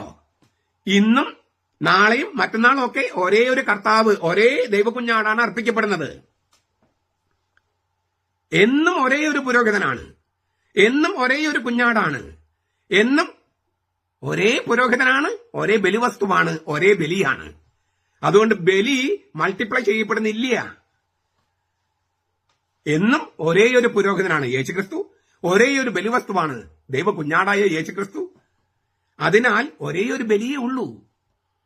അതിനാൽ തന്നെ അനേകം ബലിപീഠങ്ങളിൽ അർപ്പിക്കപ്പെടുന്നെങ്കിലും അനേകം ക്രിസ്തുമാരില്ല, ഒരേ ഒരു ക്രിസ്തുവേ ഉള്ളൂ. അവൻ ഇവിടെ പൂർണ്ണമായി നിൽക്കുന്നു, അവിടെയും പൂർണ്ണമായി നിൽക്കുന്നു. ഇന്ത്യയിലും ക്രിസ്തു പൂർണ്ണമായിട്ട് നിൽക്കുന്നു, അമേരിക്കയിലും ക്രിസ്തു പൂർണ്ണമായി നിൽക്കുന്നു. അല്ല, ഇന്ത്യയിൽ ഒരു ക്രിസ്തു, അമേരിക്കയിൽ വേറെ ക്രിസ്തു ആണോ? അല്ലല്ലോ. എല്ലാവിടെയും ഒരേ പുരോഹിതനാണ്, ഒരേ ക്രിസ്തുവാണ്, ഒരേ ബലിയാണ്, ഒരേ ബലിവസ്തുവാണ്. അവിടെയും ക്രിസ്തു പൂർണ്ണമായി നിൽക്കുന്നു, ഇവിടെയും ക്രിസ്തു പൂർണ്ണമായി നിൽക്കുന്നു. അവൻ ഒരു ആളായിരിക്കുന്നത് പോലെ അവന്റെ ശരീരം ഏകമാണ്. അതുപോലെ എല്ലാവിടെയും അർപ്പിക്കപ്പെടുന്നത് ഒരേ ഒരാളും ഒരേ ഒരു ശരീരവും ആയതുകൊണ്ട് ഒരേ ഒരു ബലിയേ ഉള്ളൂ. ഒരിക്കൽ എന്നേക്കുമായി അർപ്പിക്കപ്പെട്ട ബലിയുടെ ഓർമ്മയാണ് നമ്മൾ ആചരിക്കുന്നത്. അവന്റെ മരണമാണ് നമ്മൾ ഓർമ്മിക്കുന്നത്, മരണങ്ങളല്ല. ഒരൊറ്റ മരണമേ ഉള്ളൂ, അത് ഓർമ്മിക്കുകയാണ്. ഇതിൽ കൂടുതൽ എന്ത് വ്യാഖ്യാനമാണ് വേണ്ടത്? നിങ്ങളുടെ പെന്തക്കോസ്ത ദൈവസഭക്കാരോടും പ്രൊഫഷണലുകാരോടും ഒക്കെ ഇക്കാര്യം പറയണം. വീണ്ടും വീണ്ടും കേട്ട് ഈ വിശുദ്ധ ക്രിസ്തോസ്റ്റം പറഞ്ഞത് അങ്ങനെ തന്നെ പറഞ്ഞാൽ മതി. ബാക്കി പരിശുദ്ധാത്മാവ് ചെയ്യട്ടെ. പെന്തക്കോസ്തക്കാർക്കും ദൈവസഭക്കാർക്കും ഒക്കെ മാറ്റം വരുന്നത് പരിശുദ്ധാത്മാവിന്റെ പണിയാണ്. നിങ്ങൾ വചനം പ്രഘോഷിക്കുക, ഈ പറഞ്ഞ കാര്യം അവർക്ക് വചനം വ്യാഖ്യാനിച്ചു കൊടുക്കുക, ബാക്കി പരിശുദ്ധാത്മാവ് ചെയ്യട്ടെ. നമ്മുടെ കർത്താവ് ഈശോ മിശിഹായുടെ കൃപയും പിതാവായ ദൈവത്തിന്റെ സ്നേഹവും പരിശുദ്ധാത്മാവിന്റെ സഹവാസവും നാം എല്ലാവരോടും കൂടി ഉണ്ടായിരിക്കട്ടെ, ഇപ്പോഴും എപ്പോഴും എന്നേക്കും. ആമേൻ. ഈശോ മിശിഹായ്ക്ക് സ്തുതിയായിരിക്കട്ടെ. ഞാൻ മാണിപ്പറമ്പിലച്ചൻ. Liturgy class 29. മിലാനിലെ വിശുദ്ധ അംബ്രോസ് ലിറ്റർജിയെക്കുറിച്ച് പറയുന്ന കാര്യമാണ് നമ്മൾ ഇന്ന് ചർച്ച ചെയ്യുന്നത്. 2033 എന്ന മഹാജൂബിലി വത്സരം, നമ്മുടെ കർത്താവിശ്വം മരിച്ച് ഉത്ഥാനം ചെയ്തിട്ട് കൃത്യം 2000 വർഷം തികയുന്ന ആ വത്സരം, അതിനൊരുക്കം ആയിട്ടുള്ള നവവത്സര ധ്യാനത്തിന്റെ ഭാഗമാണ് ഈ ലിറ്റർജിയുടെ ക്ലാസ്. ഇപ്പൊ നമ്മൾ എല്ലാ ദിവസവും ആക്കിയിട്ടുണ്ട്. ചെറിയ ചെറിയ വീഡിയോസ് ആണ്. പക്ഷെ നമ്മൾ തുടങ്ങിയത് ഞാൻ ആവർത്തിക്കുകയാണ്. കർത്താവിശ്വം ലിറ്റർജി സഭ ഏൽപ്പിച്ചു. അതേക്കുറിച്ച് അപ്പോസ്തലിക പിതാക്കന്മാരും സഭാപിതാക്കന്മാരും എന്ത് പറയുന്നു, അതെല്ലാം ചർച്ച ചെയ്തതിന് ശേഷമാണ് നമ്മൾ കുർബാനയുടെ ഓരോ ഭാഗങ്ങൾക്കും പ്രവേശിക്കുക. അടിസ്ഥാനം നമുക്ക് അറിയണമല്ലോ. അപ്പൊ ഇപ്പൊ നമ്മൾ കാണുന്ന പല ആരോപണങ്ങളുള്ള ആരോപണങ്ങൾ അക്കാലത്തും ഉണ്ടായിരുന്നു. അതിന് മറുപടികൾ അപ്പോസ്തലിക പിതാക്കന്മാരും സഭാപിതാക്കന്മാരും കൊടുത്തിട്ടുണ്ട്. കർത്താവിനോട് ചേർന്ന് നിൽക്കുന്നവരായിരുന്നു അവര്. അതായത് ചരിത്രപരമായി പോലും, അല്ലെങ്കിൽ ഈ കാലഗണന ക്രോണോളജിക്കലായിട്ട് പോലും. അതുകൊണ്ട് ഈ അപ്പോസ്തലിക പിതാക്കന്മാരുടെയും സഭാപിതാക്കന്മാരുടെയും സാക്ഷ്യം വളരെ വലുതാണ്. അന്നിങ്ങനെ ബൈൻഡ് ചെയ്ത തരത്തിലുള്ള ബൈബിളൊന്നും ഇല്ല. ഈ സഭാപിതാക്കന്മാരിൽ നിന്നും അപ്പോസ്തലിക പിതാക്കന്മാരിൽ നിന്നുമാണ് വചനം എന്താണെന്ന് നമ്മൾ മനസ്സിലാക്കിയ പോലും. അന്ന് ഈ നമ്മൾ പറഞ്ഞ ബൈബിൾ എന്ന് പറഞ്ഞ സംഗതി അവരുടെ വ്യാഖ്യാനങ്ങളിൽ നിന്നാണ് കിട്ടും. നമുക്ക് ക്രോഡീകരിച്ചൊരു കമ്പൈൽ ചെയ്ത ഒരു ബൈബിളൊന്നും അന്ന് ഇല്ലല്ലോ. അപ്പോൾ സഭാപിതാക്കന്മാരും അപ്പോസ്തലിക പിതാക്കന്മാരും വളരെ പ്രധാനപ്പെട്ടതാണ് യേശുക്രിസ്തുവിന്റെ വചനം കിട്ടാൻ പോലും. അതുകൊണ്ടാണ് നമ്മൾ അവരുടെ പ്രധാനപ്പെട്ട കാര്യങ്ങളൊക്കെ നമ്മൾ പറഞ്ഞു പോകുന്ന ഒരു കാര്യം. രണ്ടാമത്, ഇന്ത്യയിലെ സഭാപിതാക്കന്മാരെ കുറിച്ചും അപ്പോസ്തലിക പിതാക്കന്മാരെ കുറിച്ചും വളരെ കുറച്ച് പ്രബോധനങ്ങളെ കിട്ടിയിട്ടുള്ളൂ സാധാരണക്കാർക്ക്. അപ്പൊ നമ്മൾ ഇന്ന് അവരെ പരിചയപ്പെടുത്താം എന്നും കൂടി വിചാരിച്ചു. മിലാനിൽ വിശുദ്ധ അംബ്രോസ് 333 അദ്ദേഹം ജനിച്ചത്. 397 അദ്ദേഹം മരിച്ചത്. 374 മുതൽ 397 വരെ മിലാനിലെ മെത്രാനായിരുന്നു അദ്ദേഹം. ആര്യനിസം എന്ന പാഷാണ്ഡതയ്ക്കെതിരെ ശക്തമായ നിലപാടെടുത്ത മെത്രാനാണ്. അപ്പൊ ഈ പാഷാണ്ഡതകൾക്കെതിരെ ശക്തമായ നിലപാടെടുക്കുന്ന മെത്രാന്മാർക്ക് ഒരു മാതൃകയുമാണ് മിലാനിലെ വിശുദ്ധ അംബ്രോസ്. അദ്ദേഹം ഈ ലിറ്റർജിയും പൗരോഹിത്യവുമായി ബന്ധപ്പെടുത്തി മനോഹരമായ ഒരു വ്യാഖ്യാനം നൽകുന്നുണ്ട്. കമന്ററീസ് ഓൺ സാംസ് എന്ന് പറഞ്ഞിട്ടുള്ള അദ്ദേഹത്തിന്റെ രചനയിൽ 38-25. പുരോഹിതന്മാരുടെ രാജകുമാരൻ, ദ പ്രിൻസ് ഓഫ് ദ പ്രീസ്, പുരോഹിതന്മാരുടെ രാജകുമാരൻ നമ്മിലേക്ക് വരുന്നത് നാം കണ്ടു. എത്ര മനോഹരമായ പദമാണ്, പുരോഹിതന്മാരുടെ രാജകുമാരൻ, ദ പ്രിൻസ് ഓഫ് ദ പ്രീസ്. അല്ലെങ്കിൽ നമുക്ക് വേറൊരു തർജ്ജമയാകാം, ദ പ്രിൻസ് ഓഫ് ദ പ്രീസ്, പുരോഹിതന്മാരുടെ ഇളയ തമ്പുരാൻ. ദൈവം തമ്പുരാൻ, ഇളയ തമ്പുരാൻ, പുത്രൻ തമ്പുരാൻ നമ്മിലേക്ക് വരുന്നത് നാം കണ്ടു. നാം അവനെ കണ്ടതും കേട്ടതും തന്റെ രക്തം നമുക്ക് വേണ്ടി അർപ്പിക്കുന്നതാണ്. അപ്പൊ നമ്മൾ എങ്ങനെയാണ് അവനെ കണ്ടത്? പുരോഹിതന്മാരുടെ രാജകുമാരൻ നമ്മിലേക്ക് വരുന്നത് എങ്ങനെയാണ് നമ്മൾ കണ്ടത്? നാം അവനെ കണ്ടതും കേട്ടതും തന്റെ രക്തം നമുക്ക് വേണ്ടി അർപ്പിക്കുന്നതാണ്. രക്തം എന്ന് പറഞ്ഞ ജീവൻ, തന്റെ ജീവൻ, തന്റെ പ്രാണൻ നമുക്ക് വേണ്ടി അർപ്പിക്കുന്നതായിട്ടാണ് പുരോഹിതന്മാരുടെ ഇളയ തമ്പുരാൻ വരുന്നത് നാം കണ്ടത്. നാം അവന്റെ പുരോഹിതന്മാരെന്ന നിലയിൽ, അവന്റെ പുരോഹിതന്മാര്, അതായത് ഒരൊറ്റ പുരോഹിതനേ ഉള്ളൂ. പുരോഹിതന്മാരെ ഇളയ തമ്പുരാൻ എന്ന് പറയുന്ന ആ ഒരൊറ്റ പുരോഹിതനേ ഉള്ളൂ. ആ പുരോഹിതനെ ശുശ്രൂഷിക്കുന്ന വരെ പുരോഹിതന്മാരെന്ന് വിളിക്കുന്നു ഒരു ദ്വിതീയ അർത്ഥത്തില്. നാം അവന്റെ പുരോഹിതന്മാരെന്ന നിലയിൽ നമുക്ക് കഴിയുന്നിടത്തോളം നാം അവനെ പിന്തുടരാൻ പരിശ്രമിക്കുന്നു. നാം ജനത്തിന് വേണ്ടി അതേ ബലി സമർപ്പിക്കുന്നു. അവൻ ഒരിക്കൽ എന്നേക്കുമായി അർപ്പിച്ച ബലി ജനത്തിന് വേണ്ടി നമ്മൾ സമർപ്പിക്കുന്നു. നമുക്കൊട്ടും യോഗ്യതയില്ലെങ്കിലും ഈ ബലിയിൽ നാം ബഹുമാനിക്കപ്പെടുന്നു. അതായത് ഈ വിശുദ്ധ കുർബാന എന്ന ബലി ഉള്ളത് കൊണ്ടാണ് പുരോഹിതന് ആദരവുള്ളത്, ബഹുമാനമുള്ളത്. അല്ലാതെ പുരോഹിതന് സ്വന്തം ബഹുമാനം, സ്വന്തം ആദരവില്ല. അവൻ വിശുദ്ധ കുർബാന അർപ്പിക്കുന്ന കാരണം കൊണ്ടാണ്, അതായത് ഏക പുരോഹിതൻ നിൽക്കുന്നു എന്ന കാരണം കൊണ്ടാണ് പുരോഹിതന് ബഹുമാനമോ ആദരവോ ഉള്ളത്. ഈ ഭൂമിയിൽ ക്രിസ്തുവിന്റെ ശരീരം സമർപ്പിക്കപ്പെടുമ്പോൾ, ഈ ഭൂമിയിൽ ക്രിസ്തുവിന്റെ ശരീരം അർപ്പിക്കപ്പെടുമ്പോൾ അൽത്താരയില് ഈ ബലിയർപ്പിക്കുന്ന ക്രിസ്തുവിനെ നാം ഇപ്പോൾ കാണുന്നില്ലെങ്കിലും അവൻ തന്നെയാണ് ഈ ബലിയിൽ അർപ്പിക്കപ്പെടുന്നത്. അത് നല്ല വചനമല്ലേ? നാം ഈ ഭൂമിയിൽ ക്രിസ്തുവിന്റെ ശരീരം സമർപ്പിക്കപ്പെടുമ്പോൾ അൽത്താരയില് ഈ ബലിയർപ്പിക്കുന്ന ക്രിസ്തുവിനെ നാം ഇപ്പോൾ കാണുന്നില്ലെങ്കിലും അവൻ തന്നെയാണ് ഈ ബലിയിൽ അർപ്പിക്കപ്പെടുന്നത്. 3 കാര്യങ്ങളാണ്. ക്രിസ്തുവിന് ശരീരം സമർപ്പിക്കപ്പെടുന്നു. 1, ഈ ബലി അർപ്പിക്കുന്ന ക്രിസ്തു, ബലി അർപ്പിക്കുന്നത് ക്രിസ്തു തന്നെയാണ്. അവൻ തന്നെയാണ് ഈ ബലി അർപ്പിക്കപ്പെടുന്നത് ക്രിസ്തു, അർപ്പിക്കുന്നത് ക്രിസ്തു. അത് സംഭവിക്കുന്നതോ ശരീരം സമർപ്പിക്കുമ്പോൾ. എന്താ അവയുടെ ഒരു ആഴം നോക്കി. അർപ്പിക്കപ്പെടുന്ന ഈ ബലിയെ വിശുദ്ധമാക്കുന്നത് ആരുടെ വചനമാണോ, ഒന്നുകൂടി പറയാണ്, അർപ്പിക്കപ്പെടുന്ന ഈ ബലിയെ വിശുദ്ധമാക്കുന്നത് ആരുടെ വചനമാണോ അവൻ തന്നെയാണ് തന്നെ തന്നെ അർപ്പിക്കാൻ വേണ്ടി ഞങ്ങളിൽ, മെത്രാനിലും പുരോഹിതനിലും ദൃശ്യനായിരിക്കുന്നത്. നമുക്കൊന്നുകൂടി കേൾക്കാതെ. അർപ്പിക്കപ്പെടുന്ന ഈ ബലിയെ വിശുദ്ധമാക്കുന്നത് ആരുടെ വചനമാണോ, ഏത് തിരുവചനമാണോ, ആരുടെ തിരുവചനമാണോ അവൻ തന്നെയാണ് തന്നെ തന്നെ അർപ്പിക്കാൻ വേണ്ടി, ജനത്തിനുണ്ട് അർപ്പിക്കാൻ വേണ്ടി ഞങ്ങളില് ദൃശ്യനായിരിക്കുന്നത്. ഞങ്ങളിൽ എന്ന് പറഞ്ഞാൽ മെത്രാന്മാരിലും വൈദികരിലും. ഇതിൽ 2 കാര്യങ്ങളൊന്നും ഞാൻ ആവർത്തിക്കട്ടെ. എങ്ങനെയാണ് വൈദികർക്ക് ആദരവ്, ബഹുമാനം ഉണ്ടാകുന്നത്? അവര് ഈ വിശുദ്ധ കുർബാന എന്ന ബലി അർപ്പിക്കുന്നത് കൊണ്ട്, അതായത് ക്രിസ്തുവിന്റെ സ്ഥാനത്ത് നിന്ന്, അതായത് പുരോഹിതന്മാരെ ഇളയ തമ്പുരാനായ ക്രിസ്തുവിന്റെ സ്ഥാനത്ത് നിന്ന് ക്രിസ്തുവിന് വേണ്ടി വിശുദ്ധ കുർബാന അർപ്പിക്കുന്നത് കൊണ്ടാണ് വൈദികർക്ക് ബഹുമാനമുള്ളത്, ആദരവുള്ളത്. ഈ ബഹുമാനവും ആദരവുമാണ് എറണാകുളത്ത് മൂത്രപ്പുരയുടെ മുമ്പില് ഒരു ഒരുക്കവുമില്ലാതെ ഏതോ ഒരു മേശ വലിച്ചിട്ട് കുർബാന അർപ്പിച്ചപ്പോൾ നമ്മുടെ വിമത വൈദികര് കളഞ്ഞു കുളിച്ചത്. അവർക്ക് മാത്രമല്ല, ലോകത്തുള്ള സകല ക്രിസ്ത്യാനികൾക്കും നാട്ടുകേസ് ഉണ്ടാക്കിയത്. ചാട്ടവാറെടുത്ത് അടിക്കുകയാണ് അവരെ വേണ്ടിയിരുന്നത്. മെത്രാന്മാരത് ചെയ്യുന്നില്ല. എപ്പോഴെങ്കിലും ജനങ്ങൾ ചിലപ്പോൾ ചെയ്യാൻ സാധ്യതയുണ്ട്. അത്രമാത്രം അവർ കർത്താവിനെ അവഹേളിച്ചു, പൗരോഹിത്യത്തെ അവഹേളിച്ചു. 2, വൈദികനിൽ ദൃശ്യനാകുന്നത് ആരാണ്? ഈ ബലിയെ വിശുദ്ധമാക്കുന്ന ആരുടെ വചനമാണോ അവൻ തന്നെയാണ്. ക്രിസ്തു സന്നിഹിതനായിരിക്കുന്നത് കൊണ്ടാണ് വൈദികനായിരിക്കുന്നത്. ക്രിസ്തു വൈദികനിൽ ദൃശ്യമാകണം. നമ്മുടെ വിമത വൈദികരെ കണ്ടാല് ദൃശ്യമാകുമോ? ഇത്രമാത്രം വൃത്തികേടുകളെ കാണിക്കുന്ന അവർ മാത്രമല്ല, എല്ലാവർക്കും മാനസികമായ ബലഹീനതകളാണ്, പാപങ്ങളുണ്ട്. അതെല്ലാവർക്കുമുണ്ട്, അയോഗ്യതകളുണ്ട്. ഞാൻ പറഞ്ഞ അതല്ല, ഇത് അയോഗ്യതയും ബലഹീനതയല്ലോ, കുറ്റകൃത്യമാണ്. വിമത വൈദികർക്ക് കുറ്റകൃത്യമാണ്.